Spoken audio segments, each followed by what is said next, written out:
I want to grab Just one hitting go live on specific YouTube, but thing. yeah. This. I wanted to grab the comms dive. Oh yeah, that's a thing that I hadn't like read at all that I really should. So Yeah, it looks juicy. It looks like there's some good stuff there. All right, you're more back. communication. I hate that. Nobody That's likes the that. worst. Putting on the intro, and it's I think it's mine this week. I will be It is, upbeat yes. and positive, I promise. Hell yeah. The mic that we all know and love. Yeah.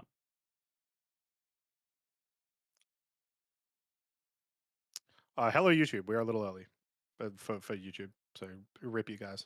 But hello.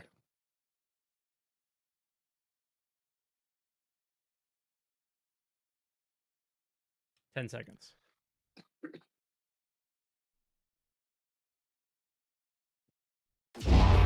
Hello, everyone, and welcome to Answer the Call. What's up? What's up? We're back for another week. If you guys aren't familiar with Answer the Call, it's a podcast with myself and Croncy. We talk about Star Citizen stuff and open up the calls to our Discord and, give voices to members of the community. A lot of podcasts are just content creators sharing their thoughts with each other.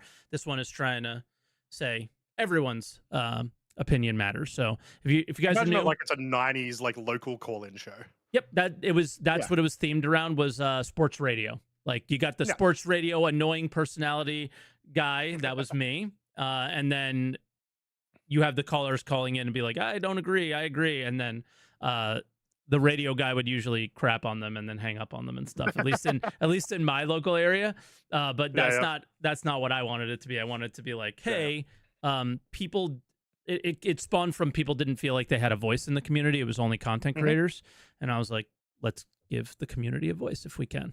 So yeah, get subscribed on YouTube if you guys haven't yet, and follow our channels on Twitch, because we do it live on my channel, but that doesn't mean that you shouldn't follow Croncy on Twitch. You probably watch more than just the podcast. So yeah. What an intro. I said I was going to be good, and I wasn't. But this week, lots have happened. Not a lot of, I guess, CitizenCon stuff has happened, really. Like, I think people are the high is coming down from CitizenCon, and we're coming back to reality. And the reality is for the next week and a half before ship IAE. sales. Yeah. Yeah. The reality is ship sales, and that's always the reality. How much time did you get with both the Polaris and the Starlancer? Yeah, got to get in a good couple of hours today. Probably spent about an hour and a bit on the Starlancer, and then about 2 hours on the Polaris. So obviously, if those who don't know, on PTU, like 24 hours ago or 48 hours ago, whenever it was, they are doing their IAE PTU test like they normally do, but they released the Polaris and the Starlancer Max for people to fly around in. Obviously, probably the two biggest ships that we'll see at IAE. So yeah, and the Polaris has been cool, super cool, but it's not doing it for me as much as. Okay, it's a combat ship.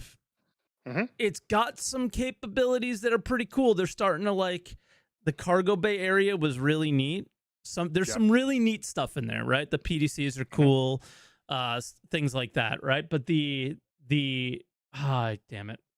Yeah, I'm not going to be on top. It's not a good podcast if you don't do that to me. I'm not going to be on top of things right now, guys. So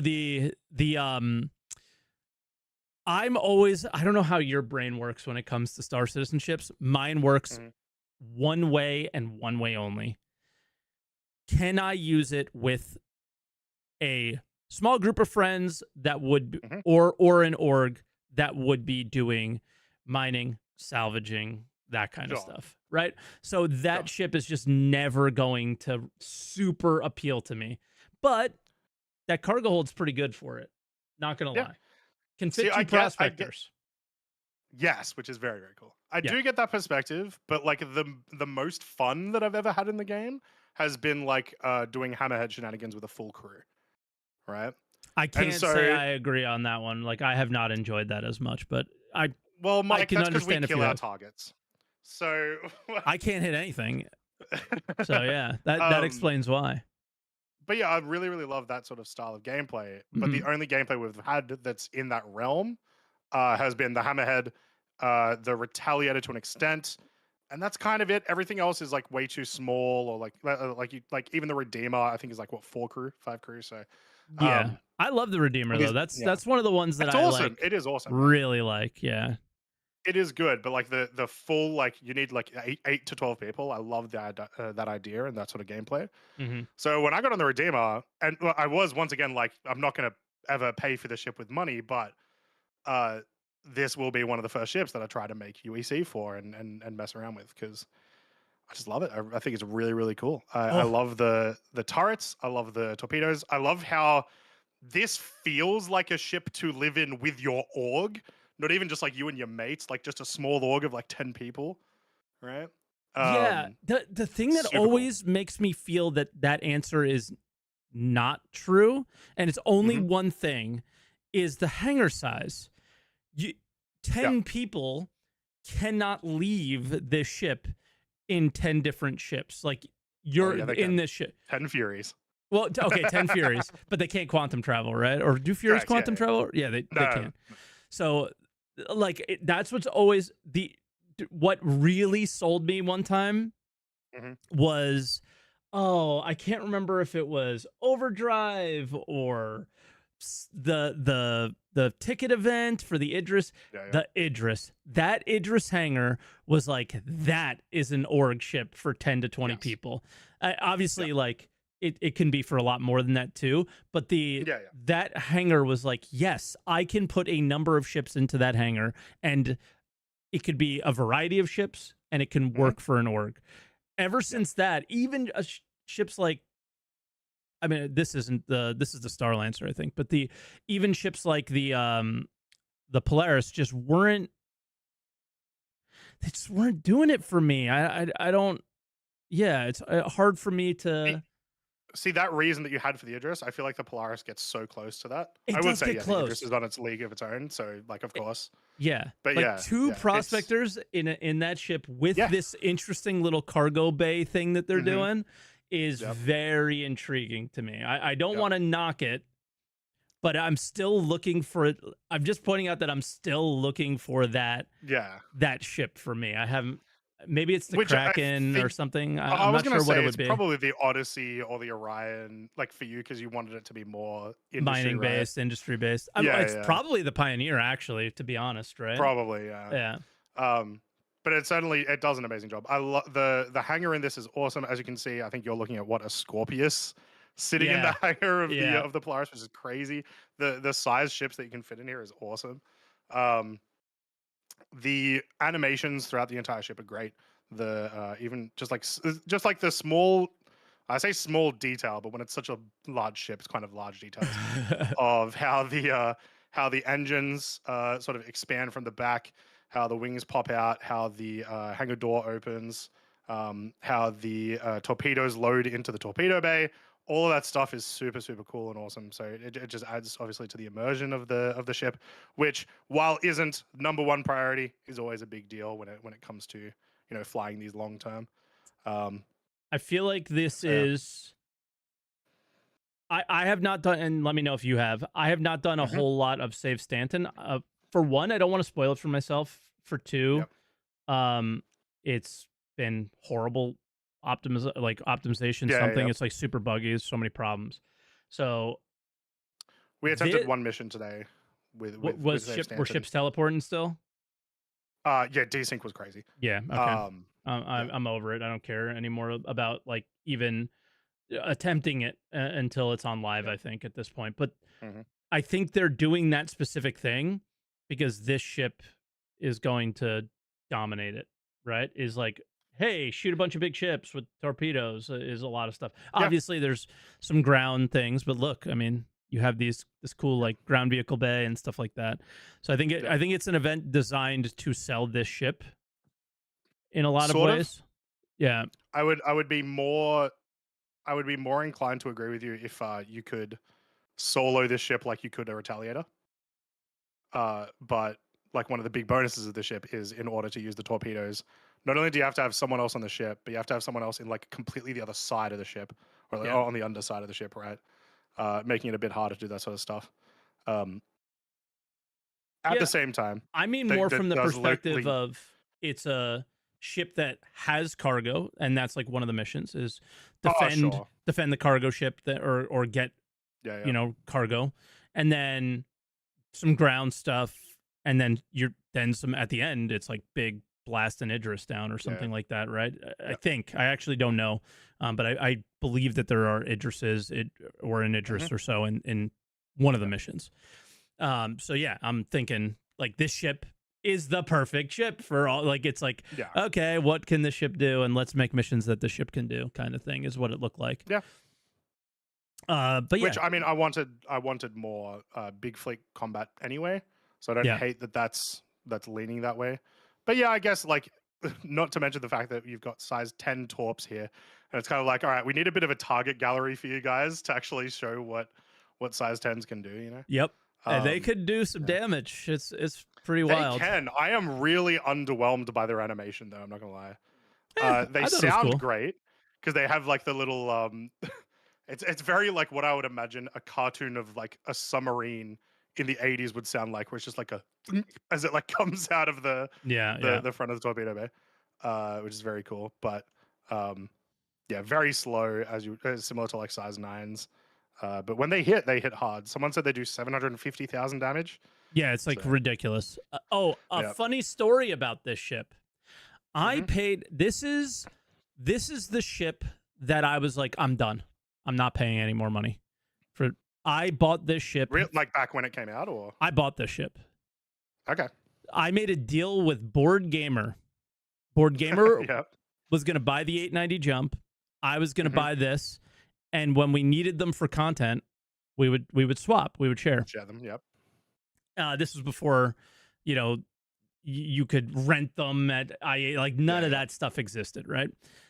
So we made this agreement way back when, and I had it in my buyback, right?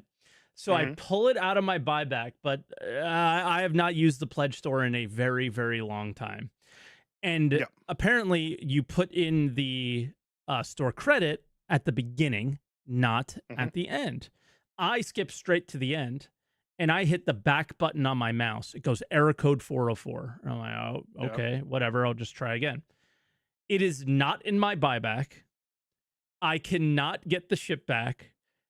It is doesn't exist anymore. It's in the void. It is in the center of the Stanton star right now. I cannot get this ship. I own the fucking ship.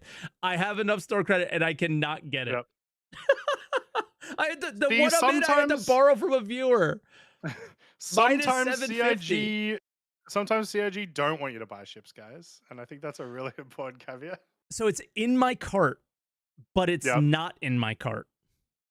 So my cart shows nothing, but there's something in my cart worth Yeah, yeah, yeah, 750. there's something But I messed up with the cannot website. apply. I cannot go back to step 1 to apply store credit to it. It is not there. So Fun. yeah, I got to send in a ticket or something, right? But Yeah.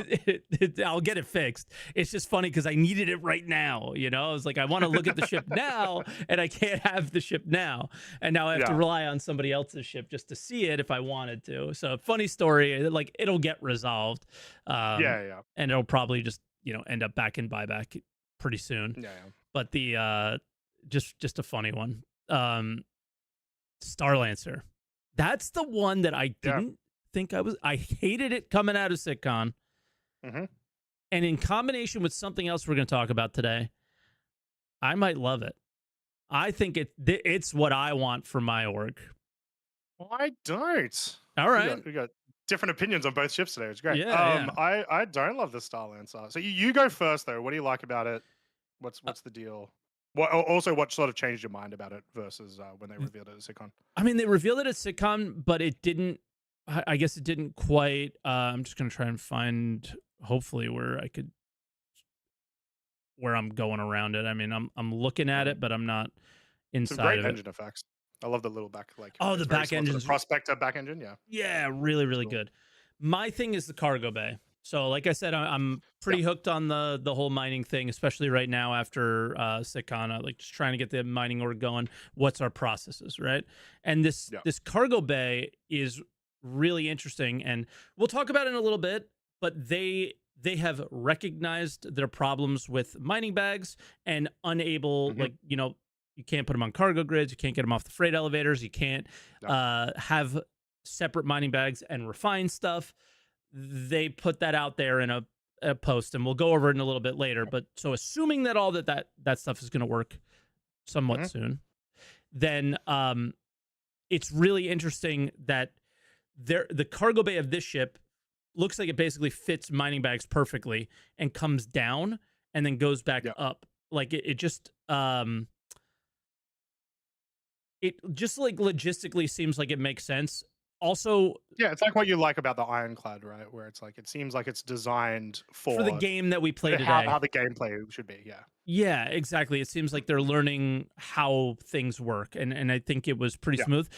I was watching I you know what? I always forget this guy's name, but I love his YouTube channel so much. It's like Noobs Gaming, something like that. I'm probably Yeah. just off by a little bit. This guy cargo hauls, that's all he does. And Hmm. he was just kind of using it and was showing also that, like, it's a lot easier to protect your stuff because you don't have like a ramp down. Like, you just Yeah. pull it down, pull stuff off, put it back up, kind of thing. Yep. So yeah, and then you have the vehicle bay in the back, so you could do prospector mining while at the same Mhm. time doing ROC mining, and then the prospectors can come drop their bags off at this thing, and yeah, you could do a lot with it, I think. Yeah. But yeah, I don't know. We'll see what happens. It all comes down to, does it make sense to put your valuable stuff in a Star Lancer that you want to bring to a Yeah. refinery that might be like camped by somebody, Mm. um, or would you do it in a Polaris or something that's a little bit Yeah. more defendable or something like that, right? Um, yeah. So both seem really cool. It's just the Polaris is so much bigger and over the top that they both do the Mhm. same things in a lot of ways. But I just like the vibe of the Star Lancer, where it's a lot of EVA, throw the stuff out Yeah. from the outside in, and then it just goes up into the cargo bay instead of this whole, like, I gotta maneuver it through a ramp and drop it down, that kind of stuff. It seems like a Yeah. little much. I think it's cool. Like I think most new ships have been cool. I don't think any of them have been particularly bad, but it's like I struggle to see where this fits in like my idea of a progression because it No, it feels like doesn't. It it's doesn't. yeah, it feels like it's too big physically and like sort of like crew requirements wise for what you would use it for, Yeah. which is just cargo most Yep. of the time. Obviously, we have the tack to worry about soon and The the BLD is build, why they right? made this thing. Exactly, yeah. You know. Yeah, those opinions over the hull in general could change. But yeah, it just feels like it's in a weird spot for me. I do think they do a really good job for reference. Like you said, the cargo ramps on the sides are awesome. Um, I love the living quarters in this. I Yeah. love Yep. like it is still also perfect misc aesthetic where it's ugly as hell and it's bulbous and I love it for that sort of stuff. But yeah, just as a ship for me to operate, not a huge fan. I did love a lot of the discourse in the community about just how large the dashboard is, which has been very funny. Some people have gotten genuinely mad, but I don't in even general, notice it's it. just funny. Yeah, exactly. It It feels pretty much like the exact same as every other than the Prospector, every misc ship, you know. it's weird to go from a prospector to every other mixed ship. It's like, Yeah. guys, like, you did good. Hey, all you need to see is your quantum marker. You're not allowed to see anything else. Yeah, I agree with you that it just, we're getting to the point where they're making ships to make ships, and it's not making sense in any sort of like, yeah, progression path of, Which it doesn't why would I go necessarily from a have to. freelancer to this or whatever, like, it just, Exactly, right? Like usually you would go from like freelancer to probably a caterpillar, which has like a solid like what 100 extra SCU over this. no, So double. This is two something.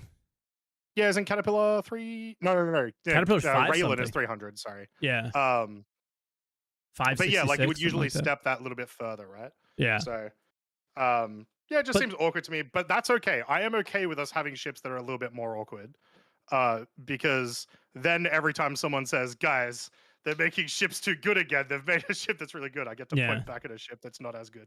Yeah, and we don't have. I correct me if I'm wrong. We don't have a lot of ships in the 200 and so SCU category. There's not too many. And Correct. Yeah. again, going back to the YouTuber again, I think it's Noobs Gaming. So if anybody finds this channel, feel free to link it in either the YouTube chat or the Twitch chat. But he was just pointing out something that I was like, this guy does a lot of cargo and I don't as much. And it made a lot of sense to me was Nope. cargo running now isn't just missions. I don't think you guys want to Mhm. watch me on the menu, so we'll go back to this. Welcome to Keep Fighting. Cargo running is not just missions. It's also now buying up stock of good performing commodities, like let's say gold, right? Gold's always been a very good one. And you'll buy up commodities, store them at your spot, and then fill your ships as you go. This ship is like that good. It's not a giant ship that takes forever to load, and it can fit quite a bit of cargo, and it again works really well in terms of interacting with the cargo spot, right? So it was like, I don't need massive ships to run cargo anymore. And it was like, yeah. All right, yeah, Chad found it. So that Noobs Gaming SC, there you go. Just literally just plays the game, narrates over it a little bit, and is super chill. Those are the kind of YouTube that's the Star Citizen content that I watch, is just people who just play and are just like, hey, I'm doing a little mining today. Hey, I'm doing a little salvaging today. Hey, I'm doing a little cargo hauling today. And that's it. I just watch those guys. Yeah. And it's so just cathartic, I think is the right word. Yeah, because you're watching people enjoy the game, Mike. Because then you go and try to play the game, and you're on the Evo PTU, and nothing's working. And and you're just like, yeah. But it's I like. I'm gonna say this is, I'm adding that content to my YouTube content. I'm going to do it. It's good fun. I need to get past before. the embarrassment. I was gonna say, I just need 4.0 to come out so that there's fresh things to go and do. No, you see, I feel like I've done everything, so I can't really experience anything anymore. It doesn't even have to be fresh. It's just like I just want to go and just just play, and just get back to that again, because I do like I want to say, not just like, I love just mining. I love just salvaging. I love just cargo hauling. Those three aspects of the game I could do in a vacuum by themselves, and they're fun. I still strive for the more, like, the reasons why I'm doing them a lot more, but yeah. But anyway, a little tangent there, but at the same time, it's like fitting why I'm starting to feel that ship a lot more than I thought I would. It was like, oh yeah, maybe this thing isn't so bad. It just was not resonating with me at CitizenCon. But yeah, that's fair. Polaris is crazy. One thing that's what I was going to say. One thing we should talk about is, because we didn't mention it just before we started the pod, is in relation to the Polaris, a new mechanic has come into Star Citizen this week in the PTUs, which is the PDCs. Yes. So first active on the Phoenix, they now work on the Polaris. I believe I got confirmation from someone that they now work on the 890J as well. So automated turrets are shooting at missiles. Whether they're hitting or not is a matter of server performance, as well as shooting at enemies that come too close. Cool. I was not expecting this at all. Oh, I didn't know they shot at enemies that came too close as well. I believe they do. Someone is saying they only shoot at locked on missiles. Well, either way, they are shooting. I thought it was just locked on missiles, but I actually had them killing the actual missiles on one of the days. But I never saw a Connie take out a missile. I think only Avenger 1 had it work one time. Okay. And yeah. So yeah, what about dumbfire missiles? Does it shoot dumbfire ones down, or only locked on? I actually don't know. But I'm hoping they let us do a dumbfire, though the Polaris will have to be nerfed first. Right now it has far too much maneuverability. Yes. You strafe up in this thing and it's crazy. It's so fast. That's very normal for early, but it just, the problem is that it's normal. and it shouldn't be. Yeah. They need to have that stuff dialed in, and then people Yeah. are gonna dogfight with this thing, and it's just stupid. But the one thing that I noticed was we fired 4 missiles. Hmm. The defense turrets knocked out 3 and 1 got through. So things That's like cool. maybe the Peregrine or whatever will be able to get through there and Oh, actually you mean hit it. the But Firebird? oh, Firebird, sorry. Yeah. Yeah, we'll be able to get through there and do some damage, but at the same time, those are smaller missiles. So a ship Hmm. like this, not so much. Yeah, I don't know. The only Yeah. other thing is there was like a Reddit thread with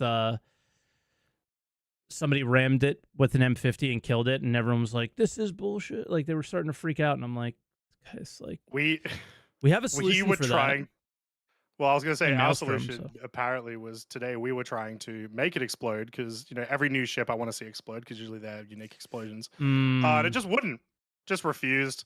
Doesn't matter how many we got Polarises to ram into each other multiple times, like the old train crashes that they would sell tickets to, and they're just bouncing off each other and flying away and stuff. So just make okay, him invincible, obviously. cool. That's silly.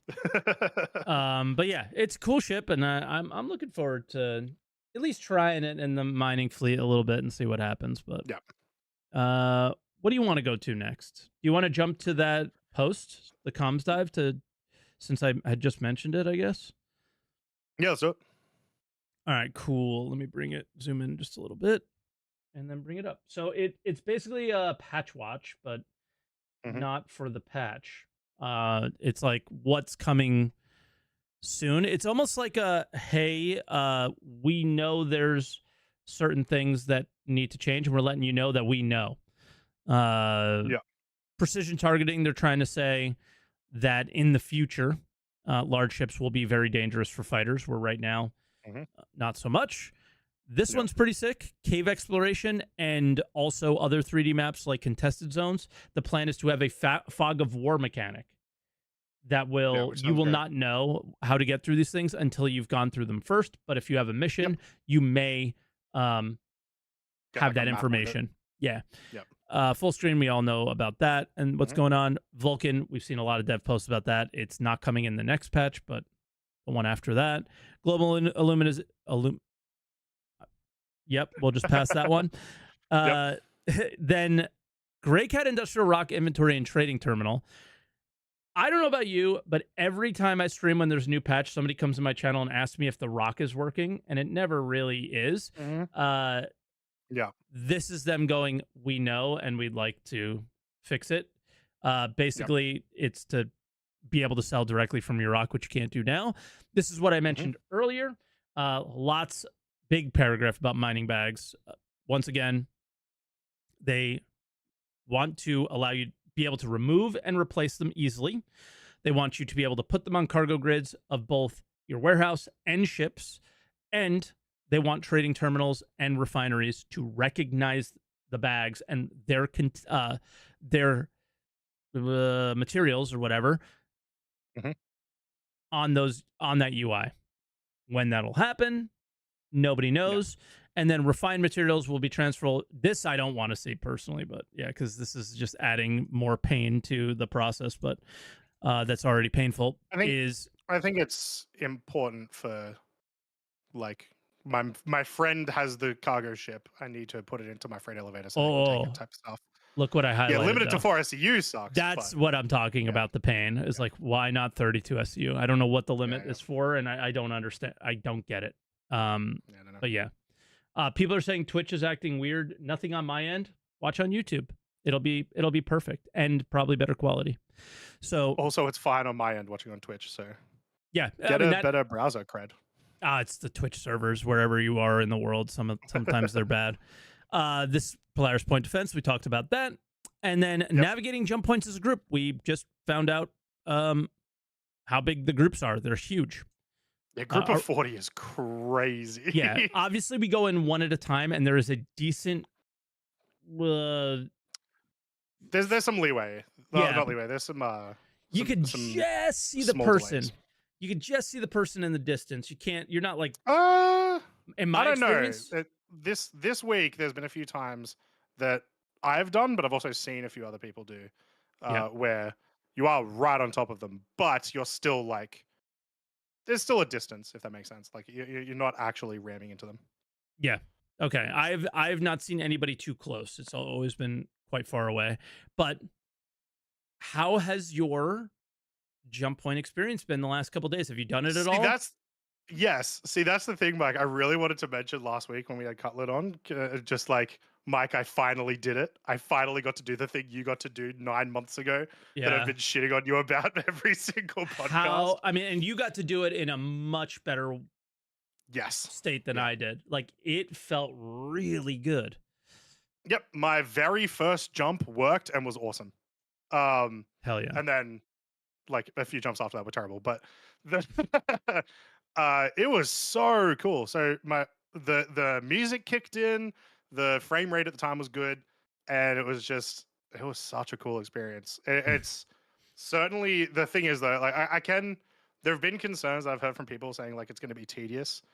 And it's like if you're jumping through jump points like more Over than and over like again. 5 times a day, why? Like you're doing something weird, right? That's not really the intention of these locations. Hmm. Uh, but even then, I think they are just enough like not difficulty, but like like you have to pay attention the whole time. It's just enough of that to be a little bit interesting, and then the experience is awesome. So I love them, particularly in the last few days where jump points have been way more consistent. Um, they've been super cool. So yeah, I've been happy. Yeah. If anybody can hear me on Twitch, this is a Twitch wide thing for a lot of like either US or EU people. Again, go to YouTube. I just linked it in the chat. It's not a my end thing. It is absolutely a Twitch end thing. I'm trying Yeah, to. because I'm still watching Twitch now. Yeah. Yeah, I'm literally trying to press play on me jumping through a jump Yeah. point, and it's not working. So Yep. it seems to be a little Twitch thing. But yeah, Yep. I have. It feels long, and the one thing Sure. that I really want them to nail down that they haven't yet is when you hit the 50% mark, Hmm. you either feel the old system stream out and the new system stream it, whatever. It is just like a bang, you hit a wall and you're like, okay, and then we go.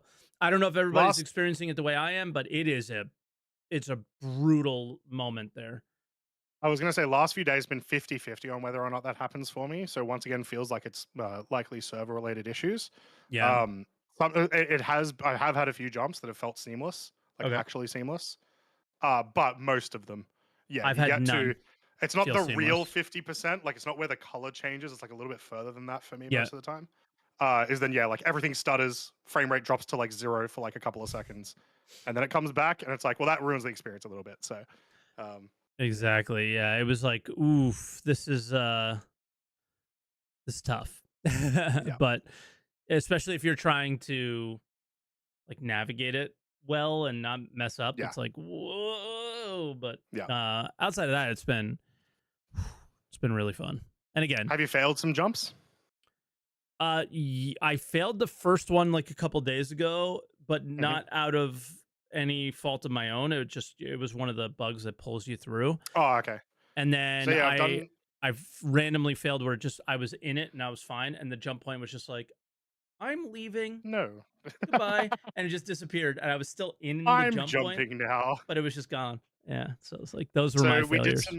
we did some deliberate tests to fail because once again, it is like if you're paying attention, you won't fail.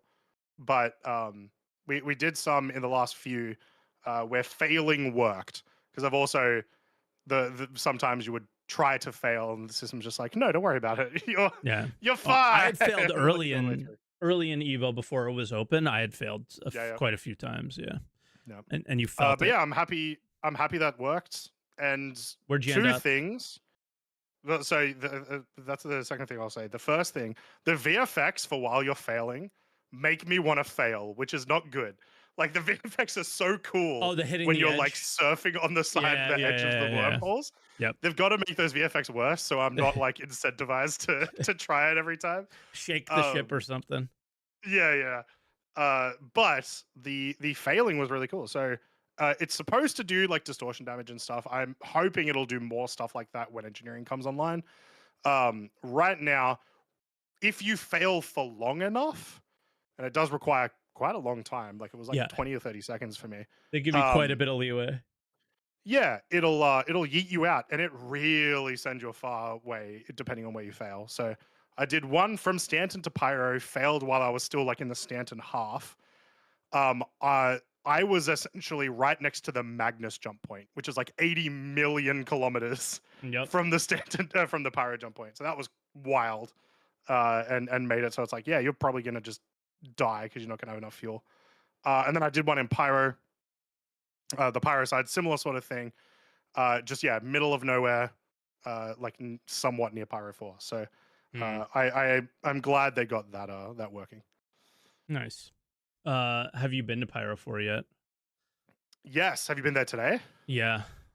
Yeah, Yeah, the clouds are clouds are working. cool. Yeah, the clouds are They're cool. super cool. They feel like weird though. So yeah, for those who haven't seen They're very low to the they're ground. dynamic.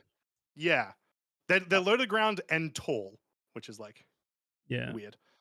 I've never Um, seen clouds like that in my in real life. yeah, Put it that way. super cool though. So yeah, we have dynamic clouds on Pyro 4. As far as I could tell, it was the only planet that had the dynamic clouds. I went to go check Pyro 1 because that's the one that I'm waiting for. Because that's the one that has the big storm on it.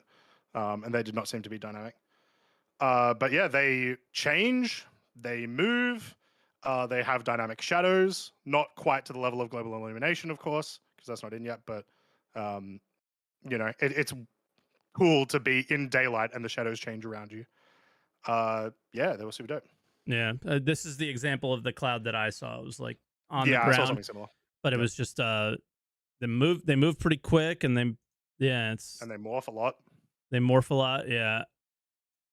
Let's see. There you go. I think that's Yeah. probably the best example of what we're talking about. Yeah. Just for a brief second there, but you saw it. Very cool. Yep. And I don't know. That's basically what I've been up to this week. Mhm. Is that That might be a good move to the monthly report because the main thing that I wanted to talk about in the monthly report please, yeah, because I don't know was in anything regards good. to clouds. Um, so yeah, this is our monthly report for October. Obviously, they spent most of October doing CitizenCon. Like of course, that's not much of a surprise. So a lot of the stuff in here is in relation to that. There's a few things they touch on, like they've nearly finished some ships. There's some more ships going up soon. They're doing economy for Pyro. Like, there's a lot of stuff we know about. But in the R&D section, they talk all about like Genesis stuff, and specifically in relation to weather and clouds. And this made me. This was a few days before today when then we got dynamic clouds on Pyro 4. This made me think, wow, this actually is much further ahead than I thought it was. It's just because they never revealed it until Yeah. CitizenCon. And then we have very primitive but still dynamic clouds now on Pyro 4. So this was huge for me. I'm really excited for this. Yeah, I mean, I think it's just I struggled to get excited by this kind of stuff. It was like we just talked about it's nice, it looks Yeah. cool, but it's like, man, what does it do? I look at it for it looks cool, and then See, environment. I look at environment will make it makes Star Citizen like that Yeah. is everything. Like I don't want to take Yeah. away from that. It is what makes Star Citizen special. And Mhm. if they just took what we just talked about at CitizenCon and started doing it, you're like, all right, man, Yeah. you're gonna have something special here. And Yeah. they continue to add to it. But then, I've scrolled around a lot, and this is gameplay related, right? As they're doing Yeah. Yep. their Save Stanton and Save then Stanton. the mission refactor, right? Important stuff. Mhm. Cool. The entire core gameplay team is not listed in this monthly report. Obviously, Oh they were yeah. doing stuff. It was not there at all, and it's just I'll just take it from this perspective and just be like, it is a little frustrating that you get on stage and say, we're going to, back to the basics of MMOs or video games in general, and we're going to do gameplay, and this is how we're going to do it. We're going to keep it simple, and then, no conversation about what you're doing Mm. Yeah.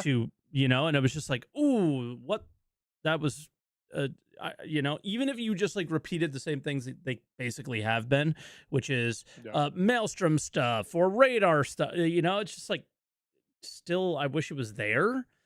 I don't know. Yeah, I was gonna say, isn't like most of core gameplay Like, engineering that just got delayed? yeah, Like all the probably. engineering stuff. So it could be some reason why, but Yeah, yeah, I good hadn't even thought point. about that. It was just like, damn, dude, like, what do we do? Yeah. Cool, 4.0's coming. What are me and Croncy gonna do? Look at fucking clouds? So it was just Oh, like, you know I will. yeah. But Guys, ready for my 3-hour long play of sitting and watching clouds move by? Let's go. I should bring up what I did find though. We don't know Hmm. what it means, but I did find a new commodity at the end. Yes. Lots of new commodities in general in Pyro. Both it seems both harvestables and also like commodity trading. Not one that I knew existed though. This is one I did Yeah. not know existed. Raw ice. We knew Yeah, we I had didn't know either. pressurized ice, but I didn't Hmm. know it was a mineable. It absolutely, because it's paired with the Grecium here, looks Hmm. like the low value item versus the higher value item, and a Grecium isn't that high value. It is super Very possible, light, yeah. super light.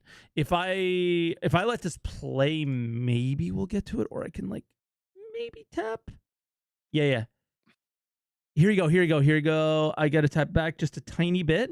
That is a Hmm. 430 mass rock. That is Yep. 99% ice. Hmm. If if you didn't notice, I'm in fracture mode. A Yeah, wow. 430 mass rock I cannot scoop Hmm. because it has 13 SCU of ice in it. Yeah, it's not much at all. That's a lot of ice, but the mass is really low. So it was just Oh, like right. a, Yes, yes, yes. All right. yeah. Yeah. So it was just like a weird. Cause I was like trying to extract it, and they're like, it's yellow. I'm like, yeah, but it's 400 mass. How can it? How? And then I saw the SCU, and I was like, oh, that must be why. And it did not scoop into my hold. This is a known issue in the game right now. Okay. So I wasn't able to see its sell price. And then right before we were about to start was when I was like, I'm Hmm. trying to get to a refinery. I hit a server error, and it was just like, all right, I can't see the refinery price for it. Yep. But yeah, there's lots of new commodities in, and I'm kind of curious to just go hit the belts in 4.0 and see what we Yeah. got. You know, Yeah. Two other commodities I've been able to find this week, which once find again didn't spend Ricocite. much time doing it. I didn't find Ricocite, but I Okay. found raw silicon Yep. and I found tin as a mineable. Tin used to exist, I believe, as a commodity that you could buy and sell, but not Yes. as a mineable. So getting I've rid of that seen too. tin as well. I saw Ricocite. PC 101 found Ricocite, but I didn't. Okay. So I just saw a screenshot of it, but I was looking Mhm. everywhere for it, couldn't find it. The reason I actually went here was Cutlet had went to Space Cutlet on Twitch. If you guys don't know Cutlet, Yep. had been going to the asteroid belts and said every single asteroid belt had like 50% gold in every single rock that he Yeah. found. And I was like, that's got to Yeah. be placeholder. And I was like, let me just check again. And now it's like, okay, they did something, and I found raw ice. What's that? What is happening? Yeah. So Um, has it been your experience when I looked? It was my experience, but has it been your experience that the rocks in general in Pyro have been more valuable, just straight up? I have not looked. This was my first like Okay. really taking the time to look. So The amount no. of the amount of Bex, Taranite, Laranite, Quantanium that I found has been way higher and more consistent in Pyro than Hmm. in Stanton. As in higher But percentages in the rock, higher or just percentages finding and them more more often, often. Okay. like both, like good amounts more often. Has Red Um, Monster done a yeah. little Not grab yet, I yet? believe. We got to message him and see. He did a He's had it for a long time uh in the previous Pyro playtest, yeah, but what's it called? He did a data mining when they first came out, and he just found the names of new commodities, which usually doesn't mean much because there's new commodities all the time. Some of the new like trading commodities have existed in the game file since 2017, so it's like whatever. Oh, not 2017, since 317. Um, and so it's like sure, whatever. Uh, yeah, yeah. yeah. So yeah, we just like who knows. I guess I'm more dialed into I was looking for the cows, space cows today. Couldn't find them. Yeah, I think Zach he keeps saying he's put them in, but he just keeps forgetting to press the button. I think. Yeah, like I went and checked the savannas on Hearst, and Yeah. I found everything else, but not them. So I assume that they're not there. But I'm always like, I want to know now what the tooltip says that this commodity is Mm. and what it does, because they're tying all that narrative tooltippy stuff into crafting. And And it's more likely now that they've worked out crafting, it's more likely that those tooltips could be accurate. correct. So, like, the Copian horn being for medical stuff, or I don't know what the Yeah. eggs are for. I'm curious, what sort of recipes would this raw ice thing be in, and so on and so forth. Because, like, now that I'm just going brain wise, is like, if you add 15 more mineable commodities to this Mhm, game, like, you're just going to be coming across a variety of things. So number mhm. one, you have to condense that variety into pockets of, like, if I'm looking Yes. for this thing, I need to go here. If I'm looking Definitely, for yeah. that thing, I need to go there. But at the same time, every day I might want to mine something else, because if Mhm. adding crafting, it's like those things become, hey, we're low on ice, you know Yep. and then you go for it, kind of thing. It's starting to give me that vibe that might happen at some point, which is nice. Yeah. um yeah, 100%. so I don't know, just lots of random rambling about our experiences this week, most of it in game, which is refreshing. Yeah. Right? Like, I don't know how you Yeah. feel, but that's refreshing to me to be playing the game. Um, and And wanting to play the game. But to be fair, that's correct. because I've wanted to play 4.0 this whole week because it's just been Yeah, you're so like a many little new behind. experiences for me to have. I am as well, yeah. Yeah. Because I wasn't able to get into 4.0 for weeks just Yeah. from bugs and stuff. And So, timing and all the yeah, yeah. timed But even play tests, and yeah. exactly. But even today, I was like, oh my God, Polaris. I finally get to try it out. Like, so excited, so hyped. Mhm. So all that stuff has been a nice change, but also very similar to last year when we started getting the pirate playtest. It was like the same sort of, oh man, I want to get hyped before IAE or whatever. Um, yeah. Should we talk about SEL because it was a important one, Let's do especially it. with stuff that we like. Which so this was the guys from the Dress to Kill presentation at CitizenCon. I imagine SELs for the next like 2 months are probably going to be sitcon related. Probably there might be some other ones They in there, but shouldn't be, but they will be. I why feel like, shouldn't they be? I feel like it's important to get the Q&As for a lot of those presentations. okay, maybe from that perspective, yes, but I mean more from the this stuff is very far away, and discussing these things don't make much Sure. sense, and that's sort of what we found from And this things can still SEO. change. Yeah. Yeah, is they're like, well, ooh, we could, it's just like, oh, I can't anymore, man. You need to know. That's it. We need to know with 100% certainty, and this one is close enough that a lot of this episode was we do know. So Yeah. that was pretty good. I I did love that half of Zach's responses to questions that he was asked was, "Oh no, I play video games. I know that this could be a problem, and so I've got solutions for these, whatever." Exactly. Which is always really nice to hear, right? Um, so pretty cool.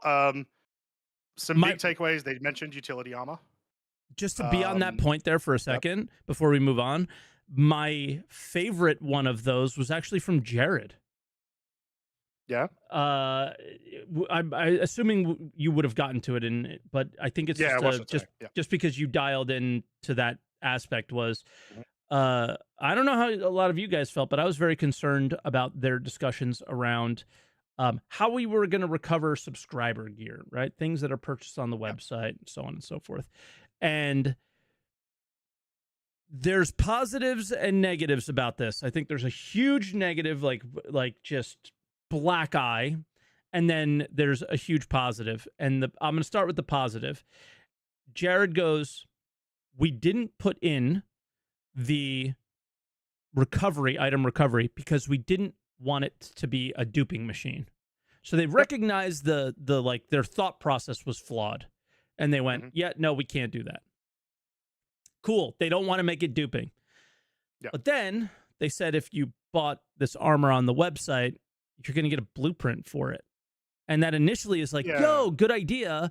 But then you just bought a blueprint on the website.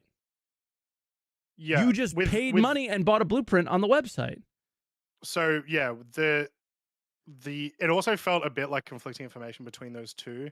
And so I may have interpreted it differently. The way that I had thought about it was like, until we get crafting, we're getting the terminal where you can get it back. And then once we do have crafting, you can craft one and it can't be duped type thing. That's the way that's the way my brain wants it to be as well. So I might be biasing myself, right? If I had a I want it to be, it's Yep. the blueprint would be for the skinning of the item. Yeah. There's Yeah. obviously So you make the very item and then you unique. just Yeah, like you have to have the blueprint for the item it's in the game, and it's easy to access, right? Yeah. And then you take that item as part of the crafting recipe that makes it look like the subscriber item, right? You can even just straight up say, I'll give like a super unique example. Is there's like it's like the one it's bright yellow biohazard suit. I just could not think of the word, but like just a random one type of. I don't care if it's a regular undersuit.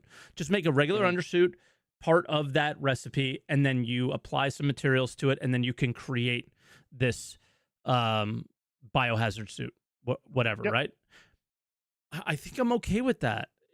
Yeah, same. To some extent, but it's I hope those have rare materials involved in them, and it's a bit more of a challenge. But I did immediately was like, that is, you just made the thing that we want to not be on the website and be paid for now on the website. And I was just like, God, man, they just don't get it. But it's not the end of the world. It's just setting a precedent to do worse in the future, which they always do. So it's like, damn, guys. I was going to say, if it is the worst situation, I still then imagine it is a tier 1, technically tier 0 version of that weapon, just with the skin that like.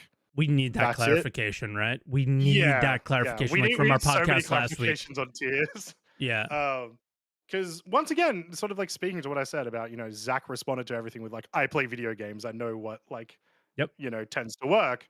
Is like, there's no way that enough people at CIG think that that's a good idea to have like higher tiers be purchasable or fully refundable. It matters who thinks it's a good idea, because there's a lot of things that we would like that your response has been undermined many times by decisions that they've made in the past, right? How can the platinum ticket events be what they were without, like a guy like Zach is not saying that that's cool. The people who made those missions are not saying that that's cool. It makes their missions look really bad, right? So, little fears with that, but at the same time, probably super far away, and we'll see. And they seem to be communicating that they get it. Let's see if they actually do, and let's see who has the power here. Is it the game devs or is it the marketing team? They continuously say the marketing team doesn't. But I have a feeling we're going to have another year of mostly ship sales and small incremental updates in 2025. But we'll see on that one. But anything else that really stuck out? That was the only thing that stuck out to me from this episode, by the way. A lot of this stuff was pretty basic, like non-answer kind of stuff. There was some good questions answered. So like I said, the first one that was really big was the utility armors, because throughout the CitizenCon, all they talked about was the military armors. They mentioned that they had a mining armor in production that was not close enough to release. So they're still doing that. It seems like their ideas around utility armor or industrial armor, I guess I'll say, is kind of what I want, which is to make your profession easier in some capacity. They mentioned scanning. They mentioned, just having like extra UI about like whatever's related. I think they were specifically talking about salvage. My POV on that, of course, was the negative one. Sorry, everybody. It was mining is much further along. So when they explained mining, I was like, okay, cool.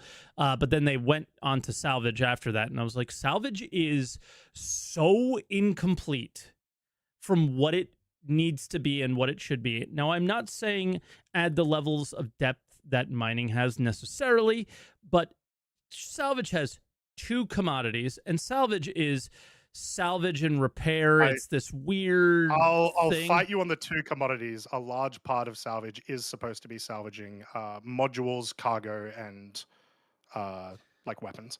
Okay, cool. Yeah. But do you really you could argue that, and that's fine, but that's not actually the argument that I'm making. Sure. The argument that I'm making is very similar to what we just discussed about all the new minables and how excited we got about those. Is without that depth, what am I even scanning? Why are you wasting all this time with UI when you don't know what you actually want to do with this mechanic yet? That was my like initial was like, wait, whoa. You know how I'm always saying, do not build another mining ship, do not build another salvage ship, do not build anything around these mechanics that you don't know what you're doing with, right? And that's another one is like, now we're making armors and UI takes forever. UI is a bottleneck to everything. Why are we taking the UI team and having them work on something that is going to be replaced, right? So I was just like, ooh, that one was like red flags started going off. Is like, why are we even doing this? The mining one I get, the salvage one I do not. Medical one maybe I get, but I just go back to the salvage. Is like salvage is in such a good place while not in a good place at all at the same time. Mechanically, I like hull stripping, but I hate structural. I think everyone hates structural. It's too simple. Exactly. It's too left clicky. And also just what is construction material? Like it's just it's just a weird one. It's in a weird place. But yeah. I remember thinking about that during this. Yeah. The only other thing that I really like, once again, a lot of the questions were just clarifying questions, so not like a ton of information. Still worth watching this week, I think, though. But one of the other ones I really enjoyed was when they did talk about creatures. So obviously, the Valakar came up a bunch. Once again, more clarification on the Valakar, how they want it to work. They do not want it to be tied to the Moby-Glass. They want it to be this cool new thing that they're very excited about, which I imagine is going to be like a dynamic, like Valakar thing, like signatures or earthquake. No idea what it's going to be, but they don't want it to be tied to a mission, basically. So that's kind of cool. Yeah, I like that. And then a little bit of a touch on the other creatures. So they know the next 5 fauna that we're going to be getting, which obviously, because they're actively working on them. The one that we are getting after the cow and before the Valakar is called the Toruk, not the Turok, the Toruk. And then Zach refused to elaborate, which is very disappointing. The only thing he said was it's neutral. So it's more like a cow or the bird and not like the... not like the Copians. The Copians, correct. Yeah. So yeah, what that says to me is that the Valakar is not coming in 4.0. It's not going to be a surprise release, which I thought there was a possibility, but it seems like not so much. And even in the SCL, they clarified what else has to happen with the Valakar to be done, and they were basically saying like we could just put it in there and it's just like in this one spot and you do it. But they want to redo how creatures spawn. They want to reworking more stuff. So it's reworking stuff. That tells you that timelines are probably pretty far out. I did love though that apparently the way that they got Copian spawns to work is to just make it work the same way that rocks work. Yep, that's why they all spawn in like a little group together. Yeah, exactly. So, I still think we'll see it within the first 2 patches of 4.0, but a little bit further away than I had hoped. Yep. All right. Yeah. Well, I mean, that's all I got from SCL. It was we're just back from SitCon SCL. That's the vibe I got. Also, this thing is this whole spread is a square. It's not a square, Mike. It's not a square. I don't know. There's lots of evidence that it is. Lots of evidence. Did you care about Inside Star Citizen, or are you purposefully ignoring it because you were the main character? I'm a big shill in that video, apparently. Yeah, Oh, did ISE you was hear just that? Because they showed you a bunch? yeah, but I also then called myself a shill because of it. Ah, okay. Didn't get paid for it, so you'll hear from my lawyer, CIG.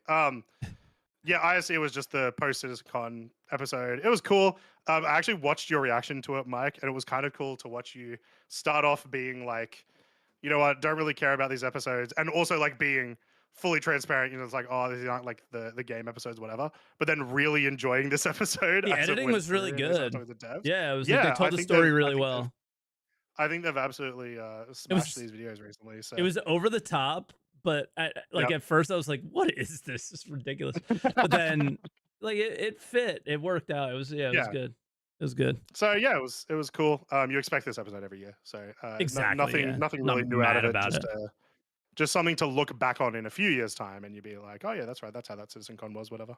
So Mhm. Yeah, I exactly. will So say I was disappointed they didn't show anything from the bar citizens, which as if once again the Friday night had like 2,000 people. One of the areas was outside and was just completely full. I'm really surprised they didn't like take just some get any footage there or filming anything like there. that or Maybe they that, but couldn't. Maybe there's some whatever. rules.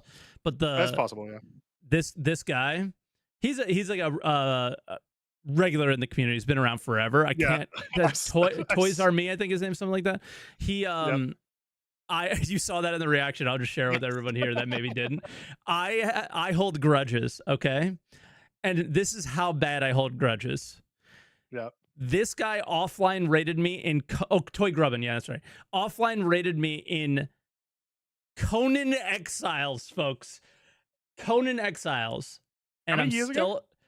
still 2017, 2018, something like that. Jeez. And I am holding that grudge still. Okay? On Conan Exiles release. So, Not guys, even like we're gonna long. offline raid this guy's star base the second we Yep. get the opportunity. Yep. And I will never forget it for the rest of my life.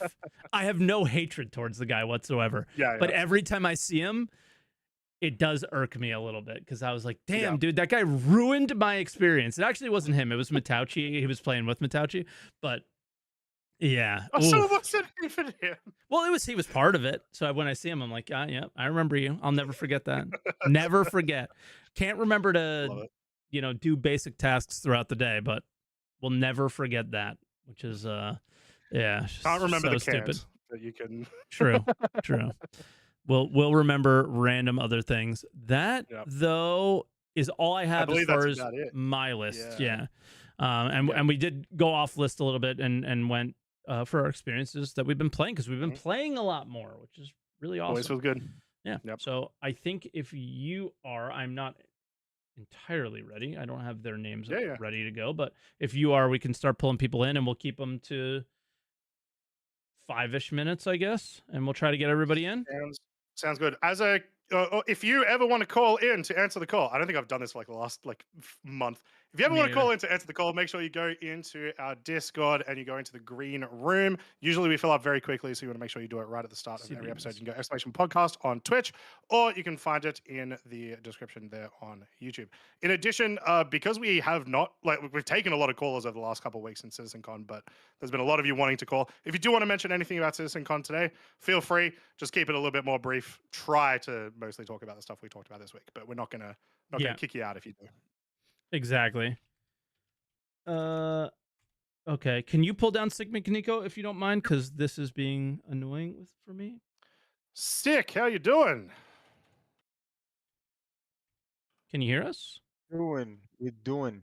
There we Nice. are. How you going? How you guys doing? Pretty Not too good. bad.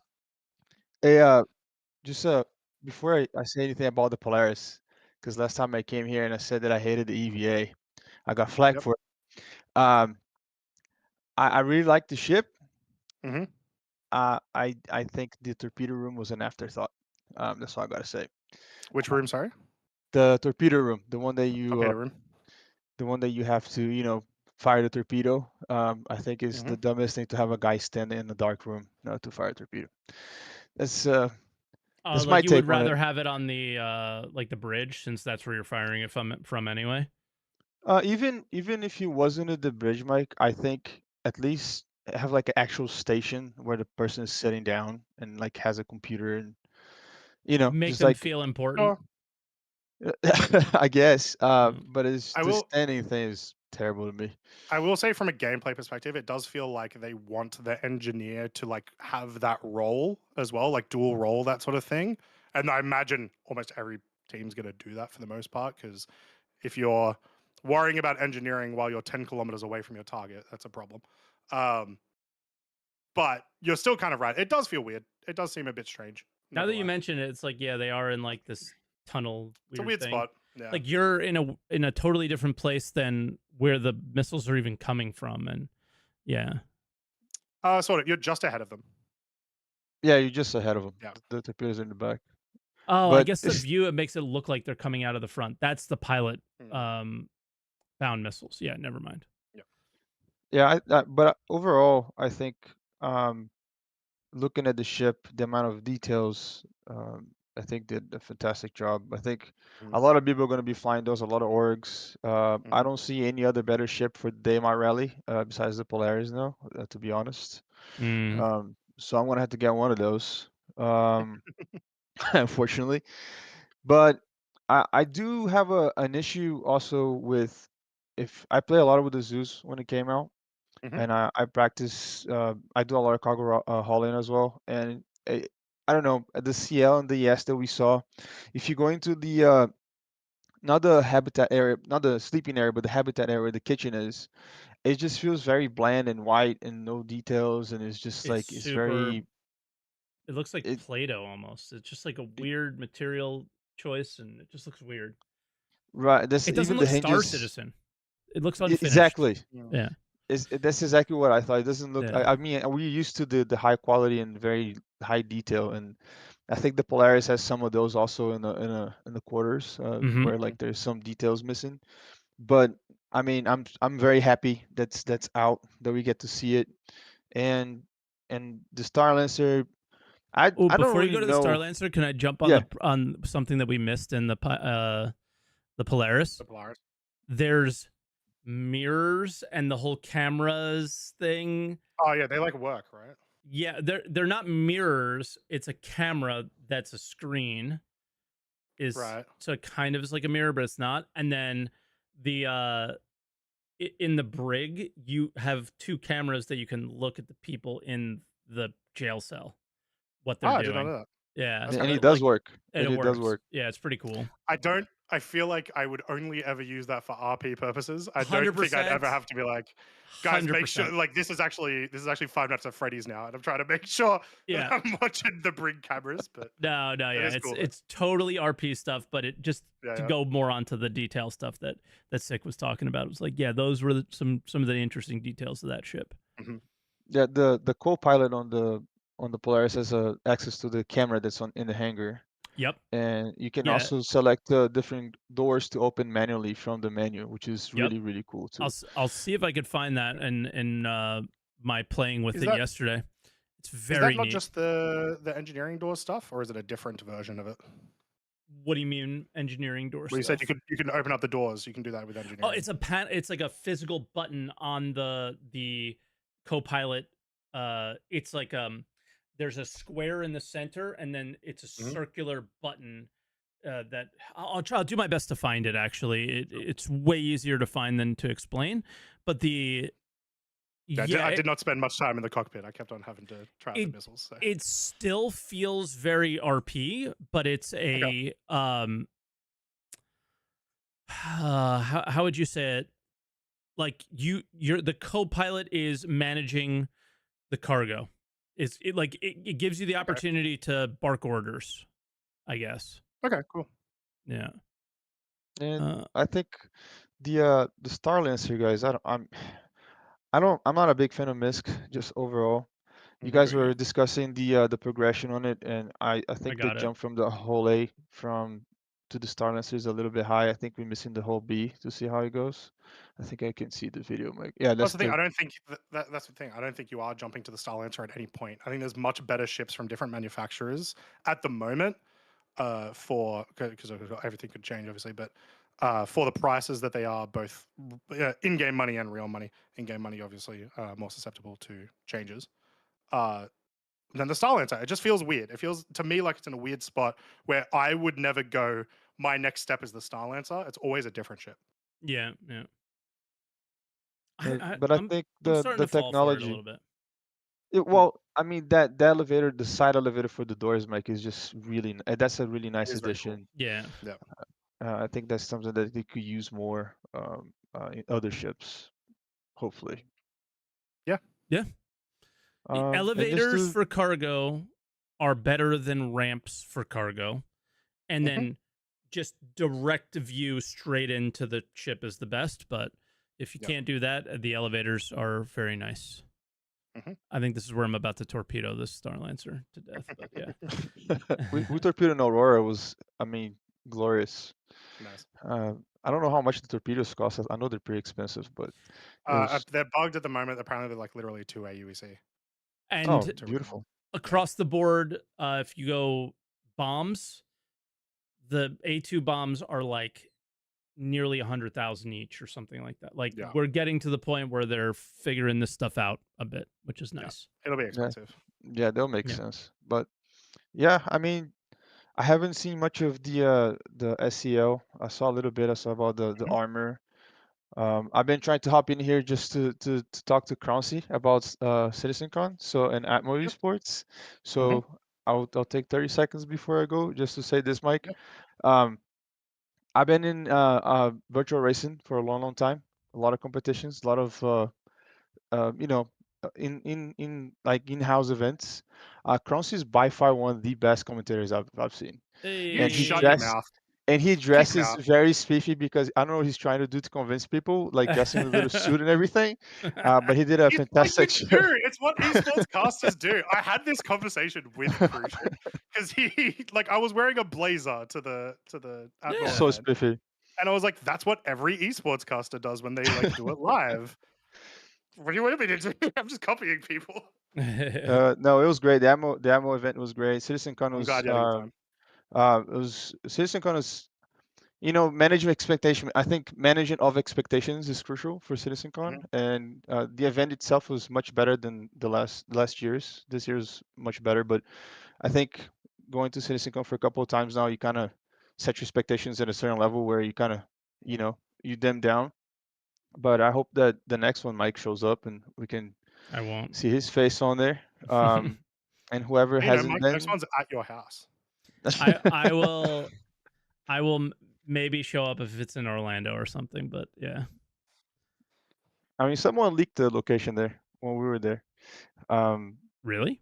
So yeah, so I'll leave it that way. I'm not gonna, I know you don't like leaks, so I'll keep that to myself. I mean, leaks I mean, for a even Citizen Con in Chris Orlando is something that I would love to be leaked. Chris Uh, himself on stage at the Atmo event, like half leaked, as in like, so it's the way that he said it wasn't really like full confirmation that Montreal is on the table, right? Okay. He didn't explicitly say it would be Montreal, but he was like, we'll be Someone there did. one day type thing. So I would and that was Chris. probably do that, but at the same time, I'll drive down to Florida. I'll drag you there, Mike. That's okay. I don't know. I'm moving to the East Coast next year, so it's okay. live answer the call, Mike. There's this other thing that like doing the event with level cap is so fun. Yeah, So Big it's level like cap too, man. no, it's a big part of Citizen Con. yeah, it's like Genuinely. what we do now. I can't not do that. It's like weird. Yeah. So Just come to all the events before Citizen Con and then leave. yeah. So Be I don't great. know. I would love to, but it's now I don't know what to do. Right? It's become this Yep. thing that we do. So Yep. maybe if that It- dies down or level cap says I don't want to do it anymore, then it'll make it easier. I mean, every time I'll go to Citizen Cons now. I mean, this last time I met a bunch of Brazilian guys. I'm Brazilian American, so Mm. one of them is here in the chat. Kuko BR is one of the guys I met there, and you just get to see this whole side of the community that we're not used to. I Yeah. always play with them, North Americans and Australians most of the time, and I'm Brazilian and never seen a Brazilian guy. Now I see like hundreds of them Oh yeah. Mhm. playing, Big- which big is community. it's fantastic. Yeah, So, huge. Every but time I've been to a live event, it's always been like Bar Citizen stuff like that. It's always been super wholesome and super good. Mhm. I fear the moment that it's not, but yeah, like I am not a very That's welcomed person in this. post-release. I'm what not you're a very describing is welcome post-release. person in this community. Post-release, nobody will care what I say because the game's out, right? People care that I'm like impacting things that I have no impact on whatsoever, right? So it's just Yeah. I mean, you kind of do, but hey, guys, I appreciate the time. I don't want to take too much of your time. Thanks again for having us. Croncy did, I mean, again, fantastic job. One of my biggest friends in esports is Hugo, which is Yep. ESL caster for Counter Strike. Yep. He's a really cool dude too. So yeah, just keep up, and I'll think about more big crappy praise things to say there. about the Polaris when I find out more stuff. But I love the ship. So Yeah. all right, guys, appreciate it. Thank you Yes, so mate. much. Later. Thanks again for calling in. Oh yeah, every ship, every hab in the Polaris has a little two doors for your storage and stuff. So it's like people can be like living in the ship, maybe, which is kind of cool. Yeah. I as like the video's kind of playing in the background, you guys can't see it, but I can, and I'm just like, oh yeah, more details. I do have to say, I find the like hull of the Polaris really weird because it's like the details are just like, what if we put more lines? Yeah, yeah. Like, that I'm kind of a bit bored by. But I found the mirror here in a second as I'm oh, okay, sweet. as I'm getting somebody's. This was one thing next I name wasn't in. able to check out. I spent far too much time in the torpedo room. And the next caller is going to be Rack Eye DOS. All right, so I'll get that up, Yep. and then you guys can see bring how goofy the yeah. mirror is. Yeah, I'll bring Rakidos in now, but we're just gonna have a quick look at the mirror. Oh yeah, It's a camera. You can see the little camera at the top. Yeah, but it's like also, weird, like, right? the FOV is very camera, but that's still kind of cool. It's cool, but it's like Yeah, everyone was calling it a mirror to me, and I was just like, "This is not a mirror. Like, what is happening?" Like, it was just spooking me out. It's sort of a mirror. Cameras use mirrors. It's a 1,000 year in the future mirror to be a camera. Yeah. It's also weird that there's a camera in the bathroom. Cameras as mirrors, right? Yeah. In the bathroom, though, like what the heck? I don't know. Actually, so true. That is a weird. security issue. That's so weird. That's a HR complaint that we got to get through now. So who's looking at that camera? Anyway, Rakidos, how you doing? All right, haven't really messed around that much with the Polaris. I loaded over to the PTU late last night, and my one experience was attempting to dock at a station, not figuring out how to dock, trying to land, and unable to lower the landing gear while the docking UI was active. Lowering the ramps and landing on the ramps. Yeah. And then taking the elevator down, which put me below the ice. Yeah. It's like even my experience today, which I only had like 4 hours, off-peak times as well. So usually like a little less buggy. Yeah, like this patch with the Polaris and the Starlancer and crazy buggy. Yeah. So give it a couple of days. Usually it takes some time. Mm-hmm. But yeah, so we talked about subscriber gear. Most of that isn't that like just recolors of regular stuff? Mostly. Yes. But a lot of it is not. The exception being stuff like the dead rig is currently not available in game. The P8 AR is obviously not available in game yet. The and those aren't even subscriber things. Those are purchased. So same. Yeah, same idea. So for the most part, yeah, it's reskins, but I'll bring up the page for you guys. Since I also worth noting, at least at the moment, a lot of those reskins are lootable. Like random spawn lootable.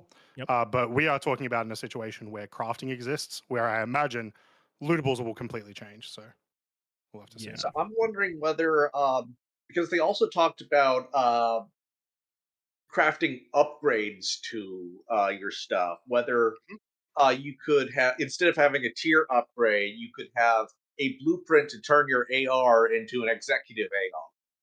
I would love that. Yeah. I would love that. And the blueprint would be locked to your account because you bought it. But totally fine. Like, for example, like the custodian becoming the brimstone custodian should require a custodian to create it. That's all I'm asking for. I'm not going too crazy, but let's use something that is an example of like this. This only exists in the subscriber store. It doesn't exist in any other way. It does exist in 4.0 on NPCs. Done. So then you have the option there to recreate it then, right? Same with all these weapons. Paints are simple, but things like these are unique. So it's a little bit different, right? The posters, but those don't really have any gameplay implications, right? These weapons do. So that's where my feeling is on a lot of this stuff. The unique things, again, a little different, but like there is absolutely no reason why the Venture Rust Society, which is a unique, like you could see the helmet is unique from the other ventures. It just require the Venture helmet to make it. And then the first, as long as the first step is playing the game, I do not have an issue with this. If the first step is I bought it on the website and that's all that matters, that's where my issue is on all this stuff. Do the Overlord armors exist outside other than in like I said, looting? just lootable. I think Overlords are only lootables. Yeah. So that would be an example of I would like to see a base of this in the game that's like available on. Actually, you know what?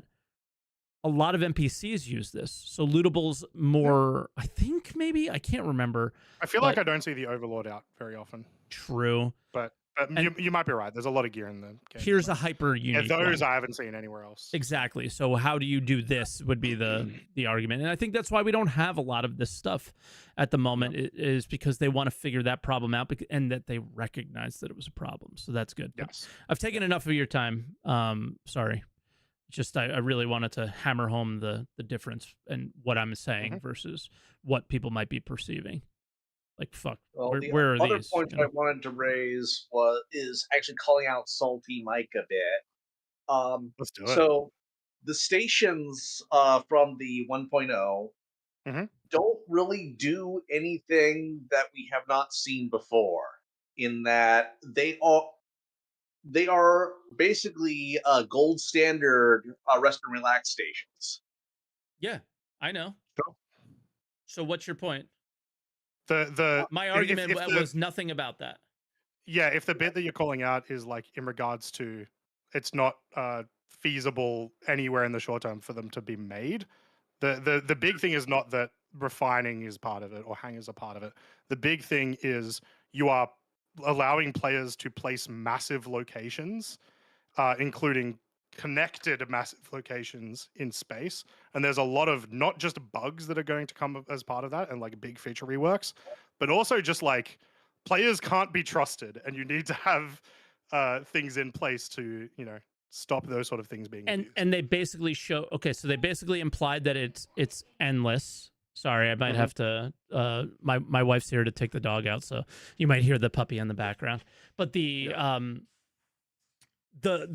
thing that I have an issue with is one thing in particular, that the connections are endless is what they showed, and that's what they implied without having any idea if you could do that. And I will implore anybody who thinks that I'm that, like, for example, you're trying to call me out on this, I will implore you to watch the original episode on the first it was prototyping, that's what it began with, the structural salvage thing.